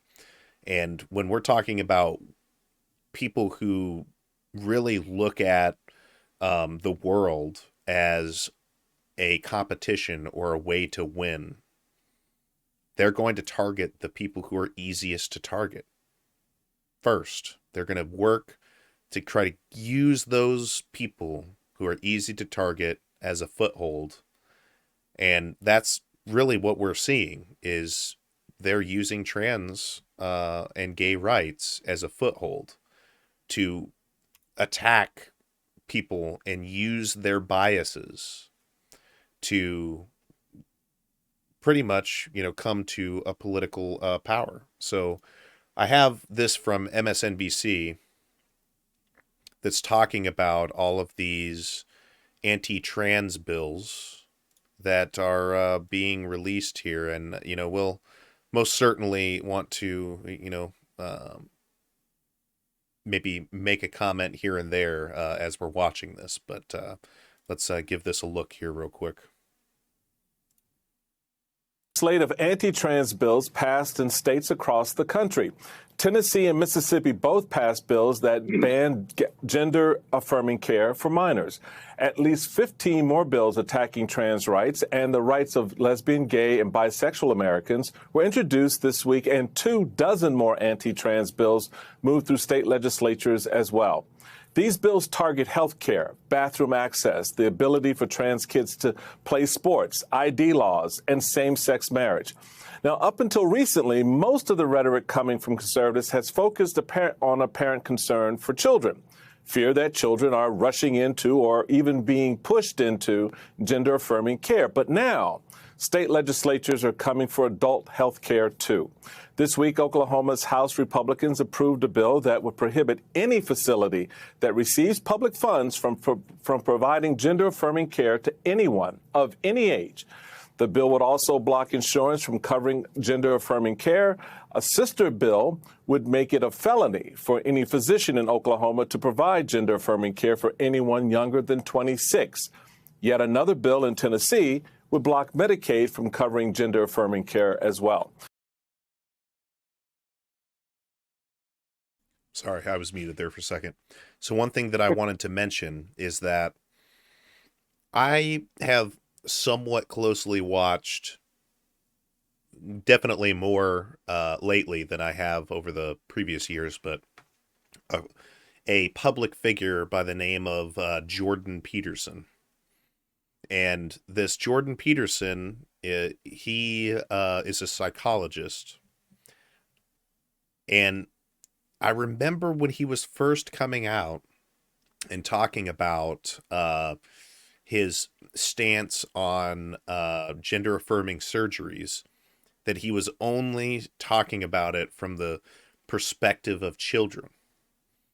Fast forward, he was previously a professor in Canada, and then he was eventually fired, or not. He left, but he was probably going to get fired. But the point is, he left, and then is now employed by Daily Wire, which is a highly conservative, I'll call it a commentary network, like a political commentary network. And now, when he was directly asked, almost immediately after he was hired by Daily Wire, they asked him, they said, well, if an adult has, they have rights to their bodies, so do you believe that they should have the right to gender affirming care? He said, I don't know. We're talking like a turnaround of around 6 years. Like the freaking, and I think that like the entire time, that guy is actually like a dangerous fascist. Like that guy is not, like, he definitely likes money. He's very dangerous. Same thing with like your Ben Shapiro's and these guys. These guys really do believe in it. And it's interesting how like before, and that's how you can tell where they're at and how emboldened they've gotten, to where they don't have to dog whistle anymore. They don't have to just go out of their way to try to, deflect the question or whatever. They'll just tell you straight out, this is what we're after. We're after people's rights. Let's continue. I just don't understand. Just because youth want to feel comfortable in their own bodies because their psyche will not allow it to happen. I like how these people that believe that these parents that believe that their children are being indoctrinated into gender affirming care, is that transgender people are trying to push other people to be transgender. I have never ever felt that way when I was around people that were LGBTQ.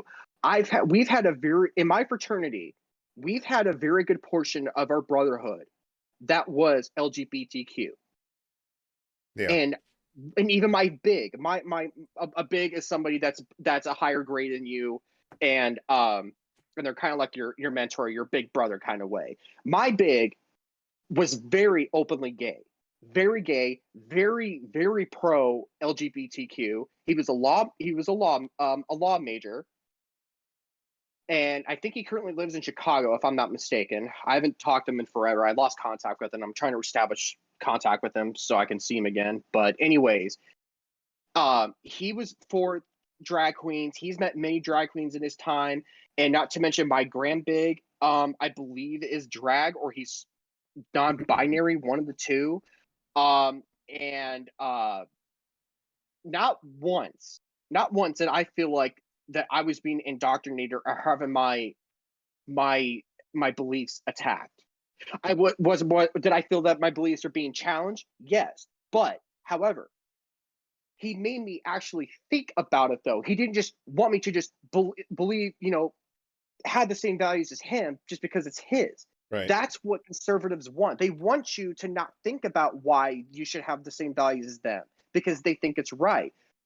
However, those who are, I would say this would more explain what the left is. The left at least wants you to at least think and do some research and think for yourself, form your own opinion. And also they even allow you and even say that your opinions will change, and that is okay.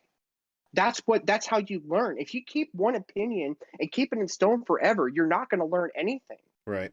You have to be open to change. You have to be open-minded. Sure. Let's get back to this video here. These bills are an outright attack on the rights of trans Americans, but they also could have terrible physical health consequences as well, as they may force trans people to detransition unsafely if they're unable to access physician care and medication. For more on this, I'm joined by Emmy and Peabody Award-winning journalist Amara Jones. She's founder of Translash Media, chair of the Transgender Law Center, and host of the Translash podcast. Welcome, Amara. So good to see you. So, over the past few weeks, more legislation has been introduced that would prohibit gender-affirming care, as I mentioned, but not only for minors, not just for minors, but for adults as well. A lot of this rhetoric has focused on children. Are you surprised to see this transition to now focusing on adults? No. As we explored in our other podcast, the Anti-Trans Hate Machine, which is an investigative series, we uncovered the fact that this is now a major pillar of the Republican Party, that so many of the organizations that you know about, Heritage Foundation, the Alliance Defending Freedom, Family Research Council, and so many others have worked for almost a decade to push this issue to the center of the Republican Party. And that's why it's not a surprise that it's being expanded right now. And, you know, even in a Washington Post article about the fact that adults are now a focus of this legislation was quoted, you know, someone from the American Principles Project, and they were the ones who in 2018 focus grouped this particular issue to say that the way into undermining the idea of trans rights in America would be to start with children and then to move on to adults. So sadly, I'm not surprised by any of this, and we're just going to see more. So, Myra, help us kind of put some focus on what animates a lot of this conversation, a lot of these bills, because these bills involve a lot of fear-mongering and a lot of disinformation about children being allowed to make sudden, impulsive, and irreversible medical decisions about their gender. So help us understand what these narratives are getting wrong about this process and what these children are seeing and understanding about themselves. Well, Michael, as you know, a key way to undermine rights of people is to engage in an intense campaign of disinformation. And so you're right to target. Let's unpack a lot of what's behind this. You know, the fact is that by the time a trans child has been able to begin to engage in transition, any type of transition services, any equal access to medical care, most of the any type of interventions are reserved until after 16 and even after 18. And that's according to guidance from the American Medical Association, the American Academy of Pediatrics, the American Psychological Association, the American Endocrine Society. I mean, there are nearly 4 decades of research on the best way for this to happen. Yeah, it's kind of wild, too. It's like, if there was even kind of like a gray area argument where it's like, maybe not at the age of 12 or like maybe not at the age of 16 or something, that would be one thing. That would be, to me, that wouldn't immediately make me think that this is a hate campaign. That's just maybe they're ignorant of the facts or whatever, which that's, that's one thing about science, is it's not under any obligation to make sense or to be intuitive, right? So that to me is like, okay, we might have an argument here, but none of that's happening. Like, you know what I mean? Like we're essentially like once again, Republicans, specifically GOP Republicans, which is pretty much all of them now. Like it's like kiss the ring, motherfucker. But yeah, like that really is the silly part of this, is that there's no reason we should even be taking this seriously at all. Like there's no reason anybody should be taking this seriously. A 15-second Google search and reading the numerous amounts of different articles and communications from official sources will show you that no, this is not happening. But this is why conspiracy theory thinking and the distrust, the inherent blind distrust in institutions is dangerous, because once we get to that point where people get indoctrinated into this culture of being inherently distrustful of institutions without doing any research. I mean, I suppose it's fine to be distrustful of institutions, especially, I have no blame of the numerous black people out there that didn't want to get the COVID vaccine because of, the disgusting experiments that were done on black people over history. But Mm-hmm. at the same time, you can make that excuse of, I'm really distrustful of getting the COVID vaccine. Well, what research did you do outside of that? Well, none. I just quit it. It's distrustful. That's the piece that we're saying is wrong. And that's the And piece. then and then they were like, "Well, it's not FDA approved. Would you take some that's put some of your body that's an FDA approved?" Yeah, I do that Okay, all the well, time when I fucking yep, eat. yeah, and then oh, it's FDA approved. You're really gonna trust them? Right. Stupid. Let's And continue. also, Go ahead. oh, and just my response to children getting the gender affirming care. You're right. I do definitely agree that that is a very sensitive gray area. Anything Um, with children is sensitive. oh hell yes, because Yeah. here's the reason for that. Because coming from a psychological perspective, children's brains are constantly changing. They are Yeah. constantly changing, especially those who are in the autistic spectrum or have ADHD or other cognitive and behavioral types of abnormalities, if you will. Their brains, especially those brains of that type, especially grow at a different pace than typical children brains do. Like for example, ADHD brains, physically the brain grows at a much slower rate. But however, what's interesting about the ADHD brain is that while the brain physically grows at a much slower pace than the typical child brain, their thought process is super hyperdrive. They think about like five different things at once. Hence the reason why ADHD children have such active imaginations, why they're so wild, why they can't stand still, or why Right. they're jittery all the time. That would explain that. And what people need to take into account here, and I do think that there should be a certain restriction when it comes to gender affirming care with minors, simply just for the fact that, because here's my argument on this.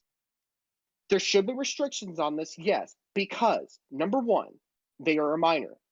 Number two, they're a minor, and legally they are not capable of comprehending the possible consequences, the possible health risk, and how much it could, and the cost of gender affirming procedures or whatever may need done, because of just simply for the fact of, because they're that young and they're not exactly old enough, and their brains are not that, to that, are not mature enough to comprehend those kinds of things. And Yeah. number two, children are easily impressionable. They fall. I mean, look. I mean, look. I mean, the trends. Look, the trends change so much, and children want to. They want to fit in.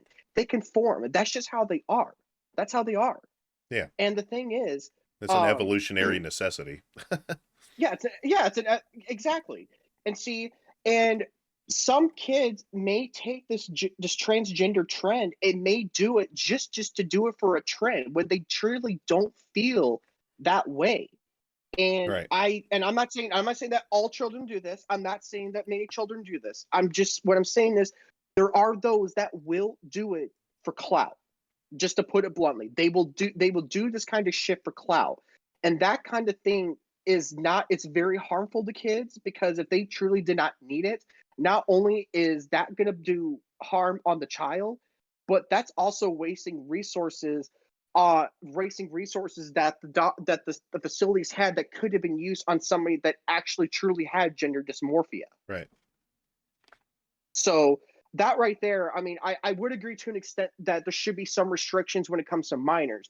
But once they're like 18 or something, when they are full-fledged adults and have their own rights, yeah, no one should be able to tell them what to do with their bodies or not, freaking regardless. So Well, yeah, I totally I agree with think that. the main point is like that's what's currently happening. So the Republicans that are trying to establish these anti-trans bills, they're doing it not because there's actually a problem. They're trying to act as though there's a problem. And then what they're doing is like making legislation in some cases on something that's not a problem. But they're using it to control people. But let's get to this here real quick.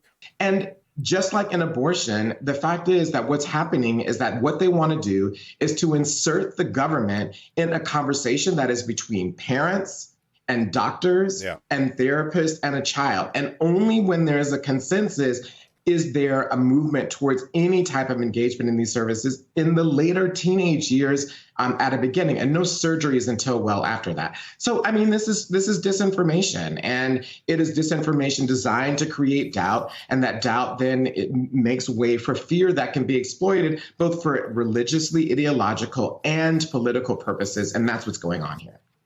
So, a lot of people kind of come at this and they may not be as connected into the conversation as many are.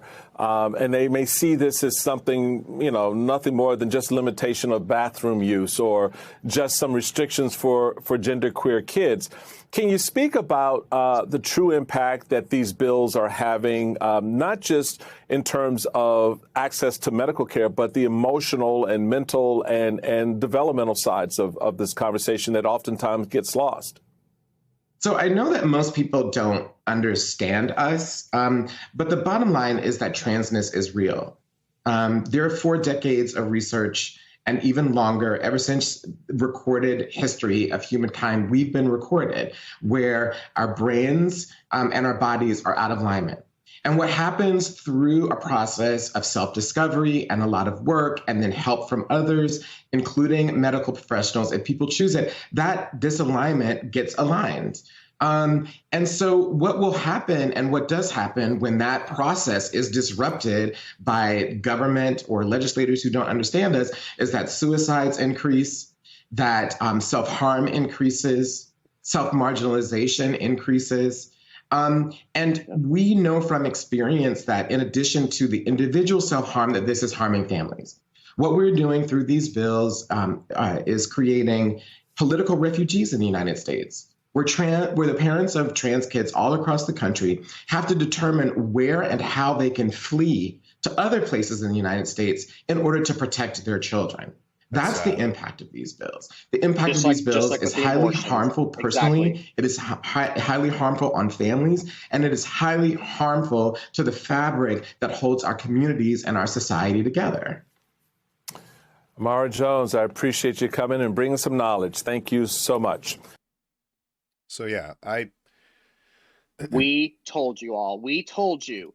We did when we did when the Roe versus Wade overturning happened, and we said that when one of our viewers asked, "What's going to happen next?" They're not going to stop at Roe. They're going to come after Wade next. Yep. And that's exactly what's happening right now. They have already made their move. So, for those that maybe don't know the scope of like what exactly is happening, I have a tracker here. You can find it at translegislation.com. It's on the main page. Let's give this a look. So currently, there are 471 bills in 44 states. 15 have passed. 417 are active and 39 are failed. Here, let me zoom in on this. It's a little small in your window there. So this is kind of far-reaching, you know what I mean? Like, this isn't just a few bills here and there. This is an absurd amount of anti-trans bills that are being proposed, and some of them are getting passed. And just to give, I'm not going to read every single one of these. I urge you to go to the, we don't have enough time for it today to really go in depth in this site, but I at least wanted to give people a general idea of just how far reaching and how serious of an issue that this is. And if you remember, we have even further pushing of, states' rights being more important than, the federal side. So this is all upon your state governments. this is something you definitely can participate in various different organizations and change. This is not the case of, well, it's, too big. It's too big for me to make a difference. These are within your communities. You could make a difference. So I just want to make that clear. But so US HB 1276 to protect children from medical malpractice in the form of gender transition procedures. So they like to so I've talked before about sophistry, okay? So like That's not even the definition of malpractice. What right. the fuck? Right, so they're trying to use words that people are familiar Jesus with, Christ. that are that they'll have this emotional and quick knee-jerk response to, right? This is what sophists do.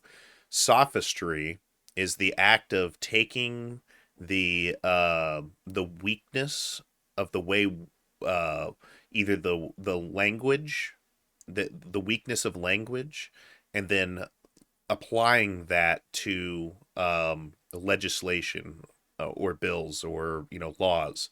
And it's a practice that's gone on for literal millennia. Like literally, Socrates was very anti-sophist or sophistry. So these, like Kim Reynolds, and the way that she was, uh, I guess, calling certain things, or the way she was wording things, that's sophistry. That's being dishonest with flowery language, and with play on words or whatever. The other ones we have here: to acquire elementary and middle schools that receive federal funds to obtain parental consent before changing a minor child's gender markers, pronouns, or preferred name on any school form, or allowing a child to change the child's sex-based accommodations, including locker rooms or bathrooms. And it goes on. So like Wyoming, SF0111, child abuse charges for the following existing medical standards of: a person is guilty of child abuse, a felony punishable by imprisonment for not more than 10 years if a person intentionally inflicts upon a child under the age of 18 years any procedure, drug, other agent, or combination thereof that is administered to intentionally or knowingly change the sex of a child. Consent of the child, the child's parents, guardian, or any other persons responsible for the child's welfare should not be a defense to the crime defined by this subsection. Drag performance means a performance in which one or more performers exhibits a gender identity that is different from a performer's gender assigned at birth, using clothing, makeup, or other accessories that are traditionally worn by members of and are meant to exaggerate the gender identity of the performer's opposite sex. And it includes sings, lip syncs, dances, or otherwise performs before an audience of at least 2 persons for entertainment, whether performed for payment or not, and that is intended to appeal to the prurient interest.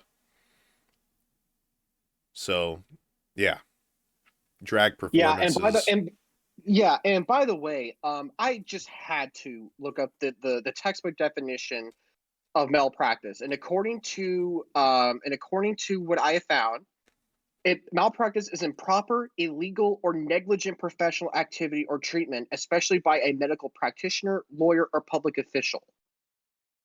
Right. And again, where there's what see I that law that you showed, that on the top there for the that you showed on top, it was way further up. It was the very first one. Yeah, Yeah. that one right there. To protect children from medical malpractice in the form of gender transition procedures.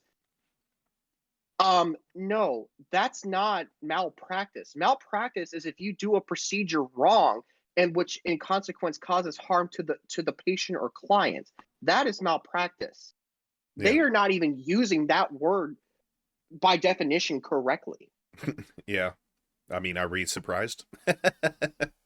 Jesus God. So I can't devote any more time to this for this podcast, but I wanted to make sure that people were aware that this website exists. I saw at least 2 or 3 others. Maybe those are better sources. Please let us know in the comments. But ultimately, just Google trans legislation tracker, and there's multiple different options that you can look into this to see how far this has gone.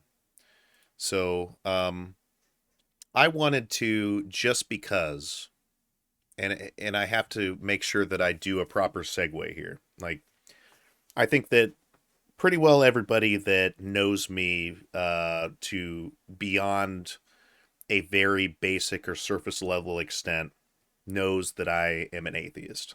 And I'm not trying to, in talking about Christianity, I'm not trying to involve atheism here, okay? I am just trying to talk about what we have in front of us. A lot of these, and I'm just saying a lot because I'm trying to account for the fact there might be a non-religious argument for some of these.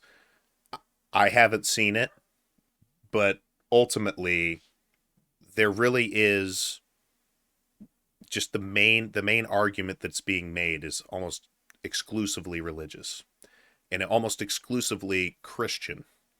Now, I know there's a lot of denominations of Christianity, and we're not trying to get into that. It's not really that important for the conversation. So we're not trying to argue whether, Methodism, being a Methodist or a Catholic or a Protestant or whatever makes more sense, or a Baptist.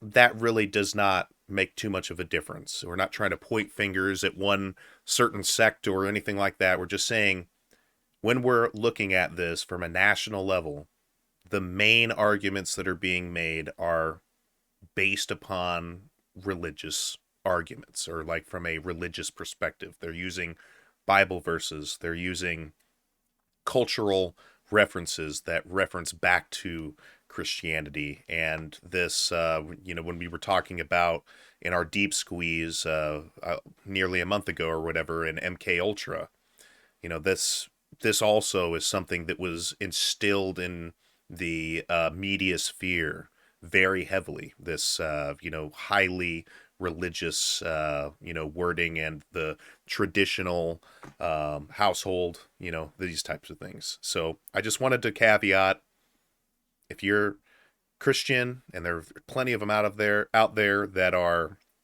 not anti-trans or not anti-gay or inclusive and are on top of this. I'm not trying to loop you into the same group as the people who are on Capitol Hill and are using Christianity or some messed up version of it to push these agendas. So I just wanted to get that out of the way.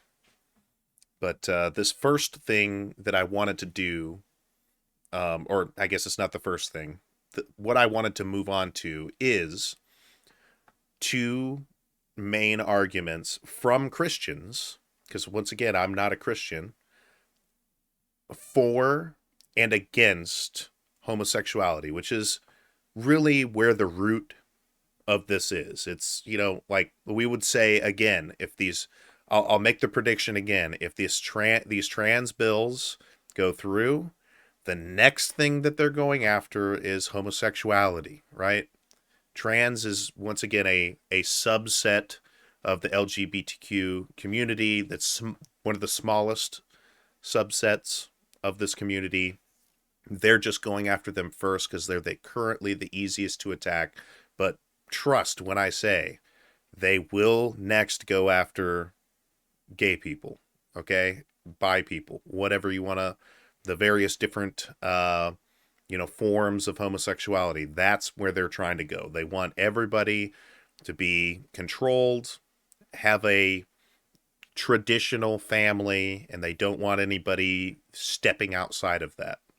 So first we're going to talk about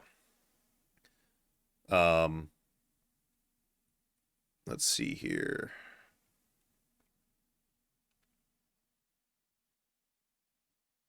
The first is the anti-Christianity Christian or the anti-gay argument from Christianity, and this one is coming from Great Britain. Are we surprised? So this is about 5 minutes long, and please, for this one, I want to hear the whole argument before we start addressing it. I want to hear everything he has to say. It's only 5 minutes, so we're going to try to not pause this in between. We're going to try to save our stuff for the end here. So let's give a look here at why Christians shouldn't bow to quote-unquote homosexual marriage, which, once again, I know that we're talking about something that's slightly off subject from, the trans bill's subject, but I still argue the same exact arguments they're making for this that they're making for trans. It's the same argument, okay? And that's, I second that. Yeah, so let's go ahead and give this a look. We are directly talking about undermining God's plan as he has revealed it to us. We're replacing his authority with our own. If marriage is no longer between one man and one woman, are we open to the idea of polygamy? We disregard the heterosexual aspect, so why not the monogamous aspect too? If love is love, as we keep hearing, who's to say that 3 men loving each other is not more love than 2 men loving each other? And I'm sure someone in this chamber has echoed the words love is love tonight, and this is not about love being love. This is about marriage, the sacrament of holy matrimony. It is directly connected to love, but it's not the definition of love. Too many people utter those words and confuse the meaning of love. Agape, the biblical context of love, is a divine love. It's a sacrificial love. It's not lustful. People often conflate sex with love. It's very disingenuous. We've heard quite a bit of that. But then, of course, atheists often parrot the words, God is love, and we've heard that one tonight too, again, without any understanding. Yes, God is love, but he sets the terms, not us. Another one we've heard plenty of is inclusivity. Should the church be more inclusive? Again, it's a play of words. It's virtue signaling. It's to appear good rather than to be good. The church should absolutely be inclusive. Christ spent time with tax collectors and prostitutes, but it is they who went away changed, not Christ. We are fallen, therefore we are all sinners. The church is open to sinners, of course it is, that's the purpose of the church. But it should not be to encourage people to continue to sin. Our duty as clerics is to help lead people to Christ, to lead them away from sin, not to embrace it, not to affirm it. I know many LGBT people who live lives in Christ. They abstain from sexual gratification to be closer to God, and it's not easy, it really isn't. It's perhaps not fair, but it is right and it is good. And these people are being let down. I've had people crying, saying, I could have got married, but I did what the church taught me was right, and now the church is saying they were wrong all along. I've wasted my life. As Christians, we're called to be in the world, but not of the world. In the secular world, we already have equality in law. People can enter civil partnerships or even gay marriage outside of the church, and that's their prerogative. However, the faith is inherently discriminatory. God is discriminatory. He sets conditions on us entering his heavenly kingdom. It is not a free-for-all. We must turn away from sin, repent, and follow Christ. And I want to specify, it is the sin that is the problem, not the sinner. Every single person is loved by God, and God forgives all of us of our depravity. But we have to turn away from our sins and turn toward him. And it seems the panel opposite me has forgotten to separate the sin from the sinner. One can denounce sin while still welcoming the sinner. So as I wrap up, my message to the proposing side is, do not lead us astray. Do not lead people astray. Do not be the wolves in sheep's clothing. Do not be the false teachers that the Bible warns us about. Remember your obligation to defend the faith. Stop teaching about diversity, inclusion, and equality and get back to teaching about redemption and salvation. This is spiritual neglect. Help people by telling them the truth. Be kind to people by supporting them through those struggles and reminding them that Christ suffers with them. And be compassionate by leading them to Christ when the world tries to lead them away from him. The church is imploding, and the faithful masses have stopped turning up on Sundays, and we are seeing the most rapid decline of Christianity in this country that we may have ever seen. Do not accelerate it with heresy. You do not have the authority to bless sin. When I hear the Bishop of London on record saying these new prayers will mean priests can bless same-sex relationships, some of which may be sexual in nature, I hear the devil at work. Bishops are promoting the idea of sacramental sodomy. Let them be anathema. Repent. And to the rest of you, I have no doubt that some of you will consider me a bigot or a transphobe or a homophobe, but I am neither of those things, none of those things. I am simply a follower of Christ, a Christian. And we are naturally countercultural. And if so-called liberals were truly diverse and tolerant, they would embrace us just as they embrace everyone else. And the point has been made, but the growing Christophobic attitude around this public debate and the ugly level of hypocrisy is that we really see people hold Muslims and people of other faiths to the same expectations that they hold Christians to. Who is calling for the Quran to be updated to modern societal norms? The same patronizing attitude of people that treat other faiths, patronize other faiths while being intolerant towards Christians at the same time. It's a shame, but in the words of St. Athanasius of Alexandria, if the world is against the truth, then I am against the world. So I think that notice that he was going over and criticizing people for virtue signaling while also virtue signaling. Like, that's one thing I thought was kind of interesting. But notice he used a slippery slope fallacy in there. If we first break away from the, man-woman partnership, then who's to say we have to be faithful? And that's literally a textbook slippery slope fallacy. And also, I think that one thing that I think was a bit disingenuous out of that entire thing, this guy's supposedly a Christian man of God, but yet not a single scripture, not a single teaching. Like, where's your references, dude? You're being and he's also like presupposing a lot. I know that, hey, we probably only had like a few minutes to make the argument there, but you're presupposing a lot, and you're also taking interpretations of things that weren't written to be, drastically interpreted. There was no such thing as postmodern interpretation when the Bible was written. So these postmodern interpretations of like what Yahweh was saying or not saying are literally a waste of time. Why are you wasting our time? They said what they meant. It was that easy. It's not like he as in Yahweh was constantly speaking in poetry. I mean, he did that in Psalms, and he did it in a few other places, but beyond that, it's like a historical record. They're saying what they meant in the Bible. Let's go for a pro-gay argument.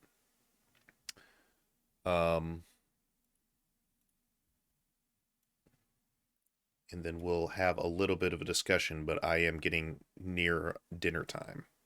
So I will have to kind of run through this here.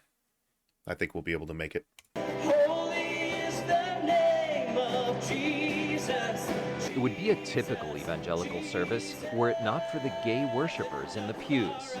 They were at the National City Christian Church in Washington recently Reaching out for us. for a meeting of the Reformation Project. The group seeks full acceptance for LGBT people in evangelical churches. Before we move on to talking point number 5, I just want to recap. Where are we? How is everyone doing? Matthew Vines gained a following after posting this video testimonial on YouTube. I am gay. I didn't choose to be gay. In the Christian Bible, the Apostle Paul condemns what he calls shameless sexual acts between men. But Vines says loving homosexual relationships were practically unknown back then. The heart of Scripture's teaching is that marriage is about commitment, that it's about keeping one's covenant with one's spouse in the same way that God keeps his covenant with us. And that's something that same-sex couples can do just as well as opposite-sex couples can. Vines argues that a teaching like this that has failed in its objective and caused a lot of suffering cannot be correct. But critics say he's just reinterpreting Scripture to justify his own sexual orientation. One critic is Sam Alberry, who recently addressed the Ethics and Religious Liberty Commission of the Southern Baptist Convention. What you have to do to the Bible to make it approve of same-sex relationships is profoundly unevangelical. Evangelical Christians read much of Scripture literally. But evangelical scholar David Gushee says the parts about homosexuality are blown out of proportion. The Bible has 31,273 verses. The number of verses that can be called on to support the traditional position, it's essentially, well, it's 6 passages, maybe 15 verses at the most. Gushee recently changed his own position. You are a movement whose time has come.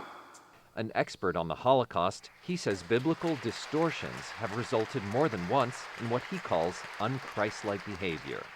I think it remains very hard for Christians to say this simple thing: we were wrong. We've been wrong on slavery, on race, on women, on a whole host of issues.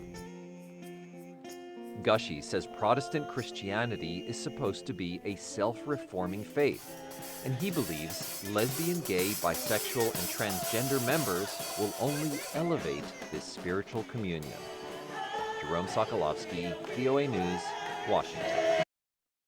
So I just want to, I had kind of like a longer debate video, but I don't think we'll be able to get to it today.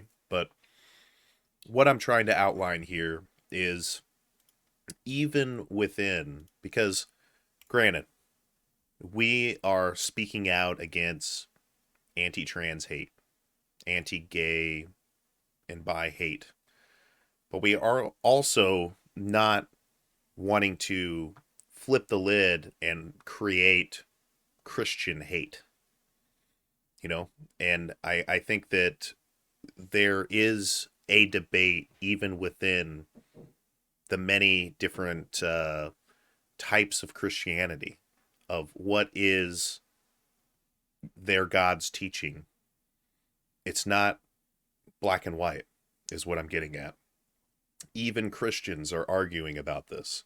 And, you know, I think that if you are a Christian and you're, you know, want to continue with your faith, but are maybe gay or are trans, there are other churches out there. There are churches that you can go to. Now, granted, it might be more difficult in like Iowa, for example, but the point is if you really want to do that, if you really want to continue with your worship, there are other ways to worship. You don't have to physically be there. There are other options out there. And there is a debate within those communities, regardless of what your denomination is. So I just wanted to say, like at the end here, what is, it's so easy to point out a problem, but it's much more difficult and more responsible, right, to then maybe propose a solution. And for this, I want to read this article from the Lincoln Journal-Star. Oh, it's blocking me. Well, luckily well, that's kind of annoying. Here, let me pull up another article that is talking about the same thing. Can you add in your 2 cents there, Dylan? So, so the only thing about the anti part of the anti-inclusiveness, the only thing that I agree on with him is that sex and love is in our today's society confused. That I do agree with that. However, that does not justify nor does it explain why including those of LGBTQ demographics into the Church of God is wrong. That does not explain it. That goes for heterosexual couples too. It doesn't matter if you're gay, straight, bi, or pan. If people have the wrong idea of what love is, that's on them. Right. That does not mean that just because a certain generation doesn't get what the difference between sexual intercourse is and what love is, that does not mean that people should be, not included in a certain religion. That's not, no.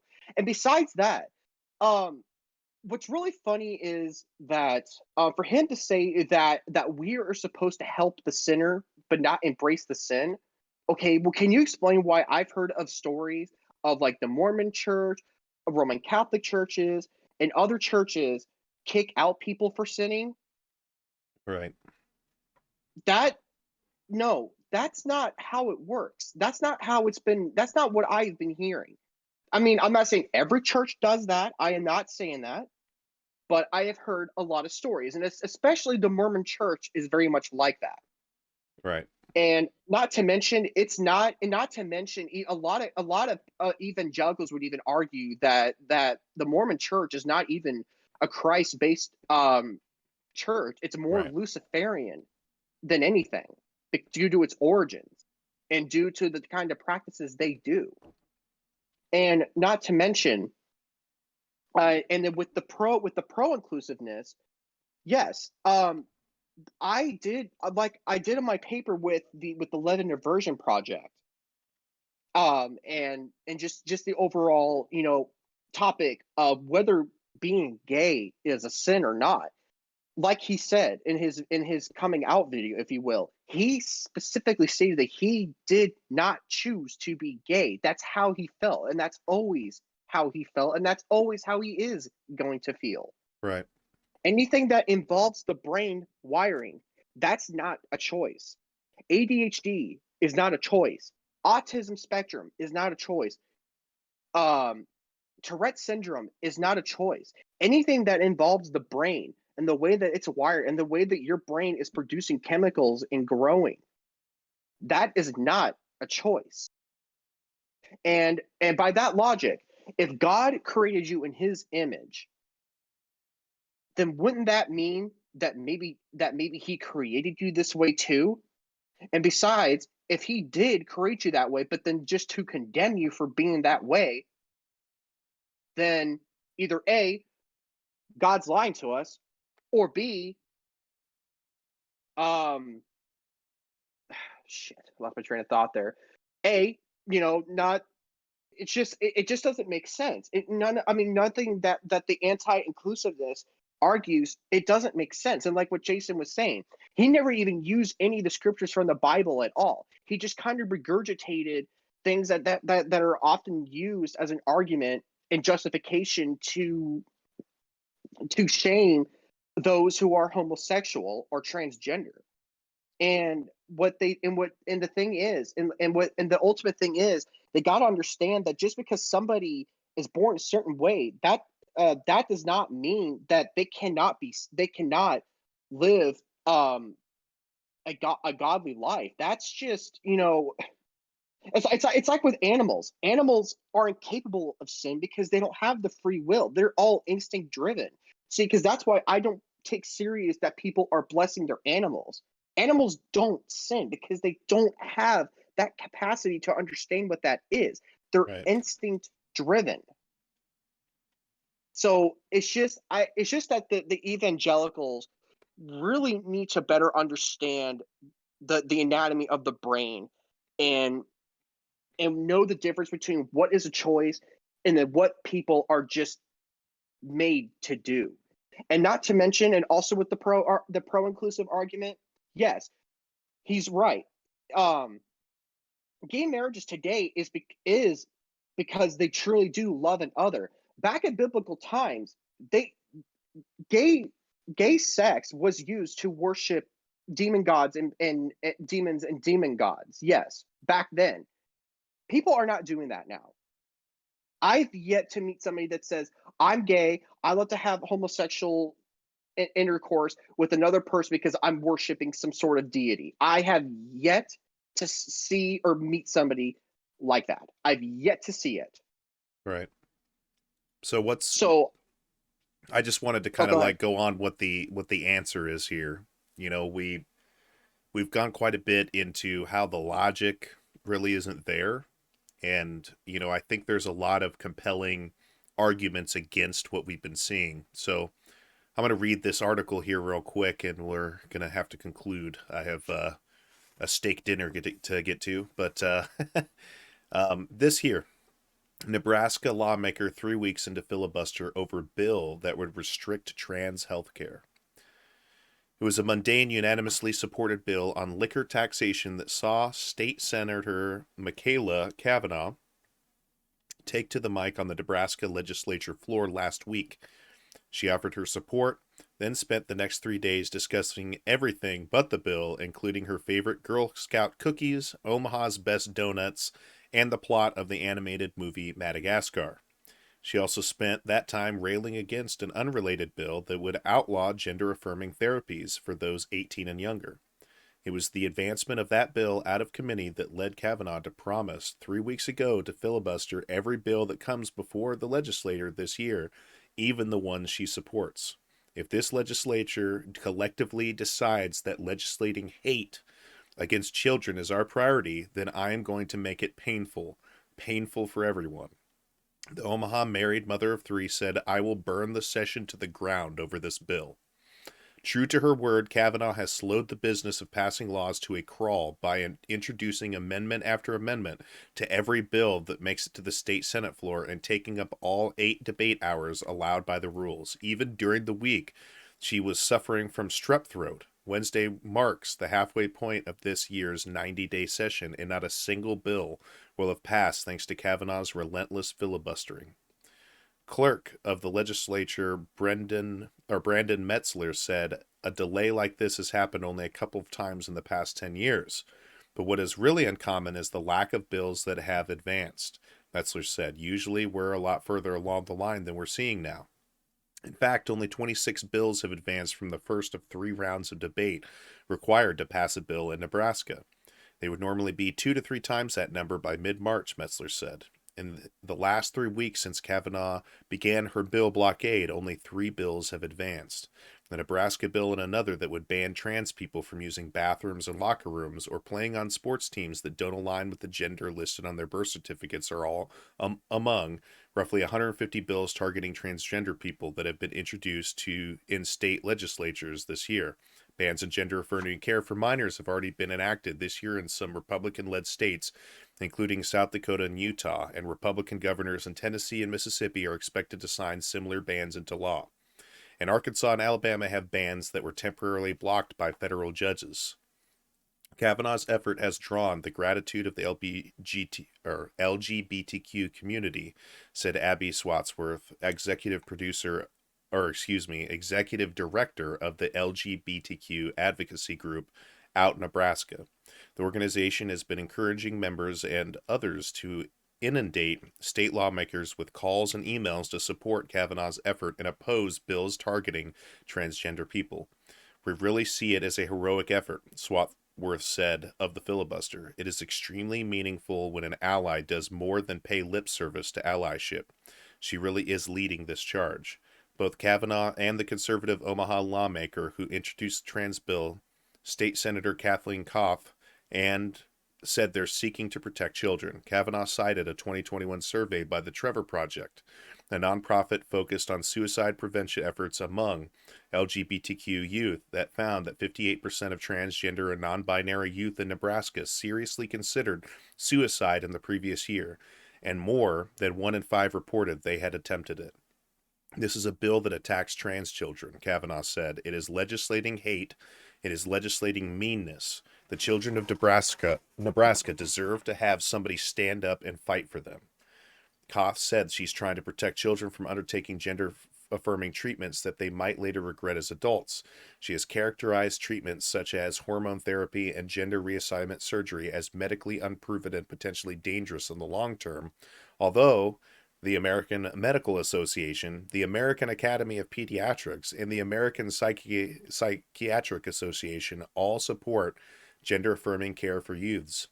Kavanaugh and other lawmakers who support her filibuster effort don't want to acknowledge the support I have for this bill, Koff said. "We should be allowed to debate this," she said. "What this is doing is taking the ball and going home." Nebraska's unique single-chamber legislature is officially nonpartisan, but it is dominated by members who are registered Republicans. Although bills can win approval with a simple majority in the 49-seat body, it takes 33 votes to overcome a filibuster. The legislature is currently made up of 32 registered Republicans and 17 registered Democrats, but the slim margin means that the defection of a single Democrat could allow Republicans to pass whatever laws they want. Democrats have had some success in using filibuster, which burn valuable time from the session, delay votes and other issues, and force lawmakers to work longer days. Last year, conservative lawmakers were unable to overcome Democratic filibusters to pass an abortion ban or a law that would have allowed people to carry concealed guns without a permit. Both of those sound like a terrible idea. Anyway, Kavanaugh said she has taken a page from the playbook of Ernie Chambers, a left-leaning former legislator from Omaha, who was the longest-serving lawmaker in state history. He mastered the use of the filibuster to try to tank bills he opposed and force support for bills he backed. Getting towards the end here. But I'm not aware of anyone carrying out a filibuster to this extent, Kavanaugh said. I know it's frustrating. It's frustrating for me. But there's a way to put an end to it. Just put a stop to this hateful bill. Chambers praised Kavanaugh's perseverance, gumption, and stamina to fight as hard as she can using the rules to stand up for the marginalized, adding, I would be right there fighting with her if I were still there. Speaker John Arch has taken steps to try to speed the process, such as sometimes scheduling the legislature to work through lunch to tick off another hour on the debate clock, and he noted that the legislature will soon be moving to all-day debate once committee hearings on bills come to an end later this month. But even with frustration growing over the hobbled process, the Republican speaker defended Kavanaugh's use of the filibuster. The rules allow her to do this, and those rules are there to protect the voice of the minority, Arch said. We may find that we're passing fewer bills, but the bills we do pass will be bigger bills we care about. Chambers said this is a sign that Kavanaugh's efforts are working. Typically, the speaker will step in and seek to postpone the bill, causing the delay to allow more pressing legislation such as tax cuts or budget items to move forward. I think you're going to start to see some of that happen, Chambers said. I think if Kavanaugh has the physical stamina, she can do it. I don't think she shoots blanks, which is kind of funny. But that's legislation in action. And what we're trying to get at, the solution is to vote for people who are allies. Vote for people who actually care about the populace. Care whether we live in a good world, in a good society. Kim Reynolds does not give a shit about our society. She wants money in her pocket, and she will sell out to anybody who pays her money. There are numerous other Republicans, and let's be honest, there are numerous Democrats that do the same exact thing. Everybody, even Democrats, we need to be voting for people who are effective, not people who are going to sell out and allow these ridiculous things to happen within our country. So, and also humanitarian as well. Right. So let's try to be brief, but Dylan, can you please give some final thoughts? So, I know that we started out with the school vouchers, and then we go from that to the logical fallacies with the anti-trans and religious inclusiveness. Why Jason and I agreed to include my topic into this is because all of this that we have discussed all revolves. They all do. They all have one connection, and that is the ideology of the GOPD or PD, the GOP. God, I'm stupid. The GOP.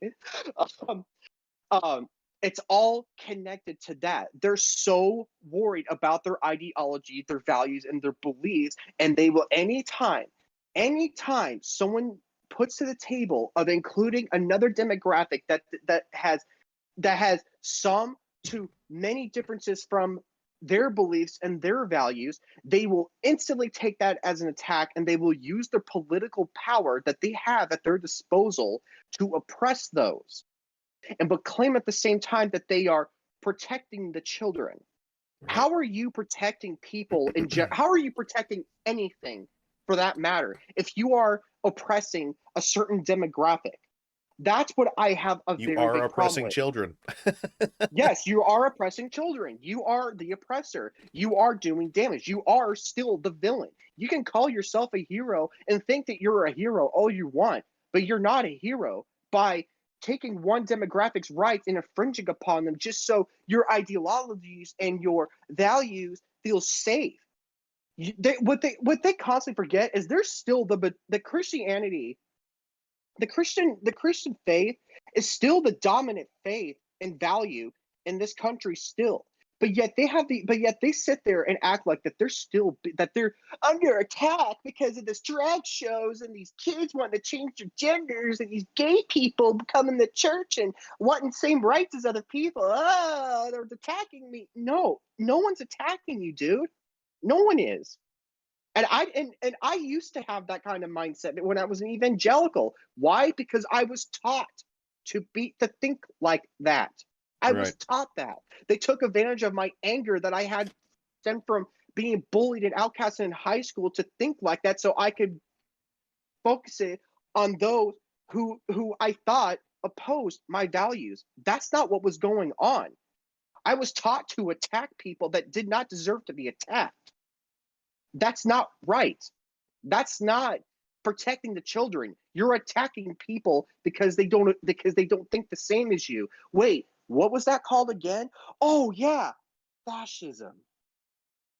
Yeah. That's what we've been saying all along. And like we said in the Roe versus Wade podcast that we did this a couple months back, they were not going to stop at Roe. They're going to attack Wade next. What are they doing now? They're attacking trans rights, and they're going to go after gay people next. And hell, if they feel ambitious enough, they'll probably attack women's rights. Right. So It's all power. It's all about power. Power, power, power. That's all these people that do these things to other people and say these kinds of things and use their power and their money to control people. It's power. They're Right. not here. They're not protecting anybody. They're protecting their pride. They're protecting their beliefs. It's pride. It's power. It's control. And it's killing our country. It's making people hateful. It's making people not want to go out and talk to other people and help people because people are so focused on getting their values changed or not having their opinions heard. Enough, dude. Enough of this shit. I mean, how can we call ourselves a nation united when we're literally dividing each other on class, sexual orientation, race, and all of this bullshit? It does not make sense. It just needs to stop. Right. Well, thank you for those final remarks, and I think I've said more than enough. We need to start taking actions. Just talking about it isn't enough, and we're definitely springtime, summertime time frame. We're going to be scheduling some not podcasts, but some squeeze box activities that are centered around activism in the area. So be on the look for that. So I just want to move to the audience here. If this is content that you like, please like, subscribe, follow. You can catch us on Twitch. You can catch us on YouTube. You can catch us on Facebook. But as always, thanks for watching, and we will catch you on the next one. Bye-bye. And don't forget to wash your balls. Yeah, there we go. We almost forgot.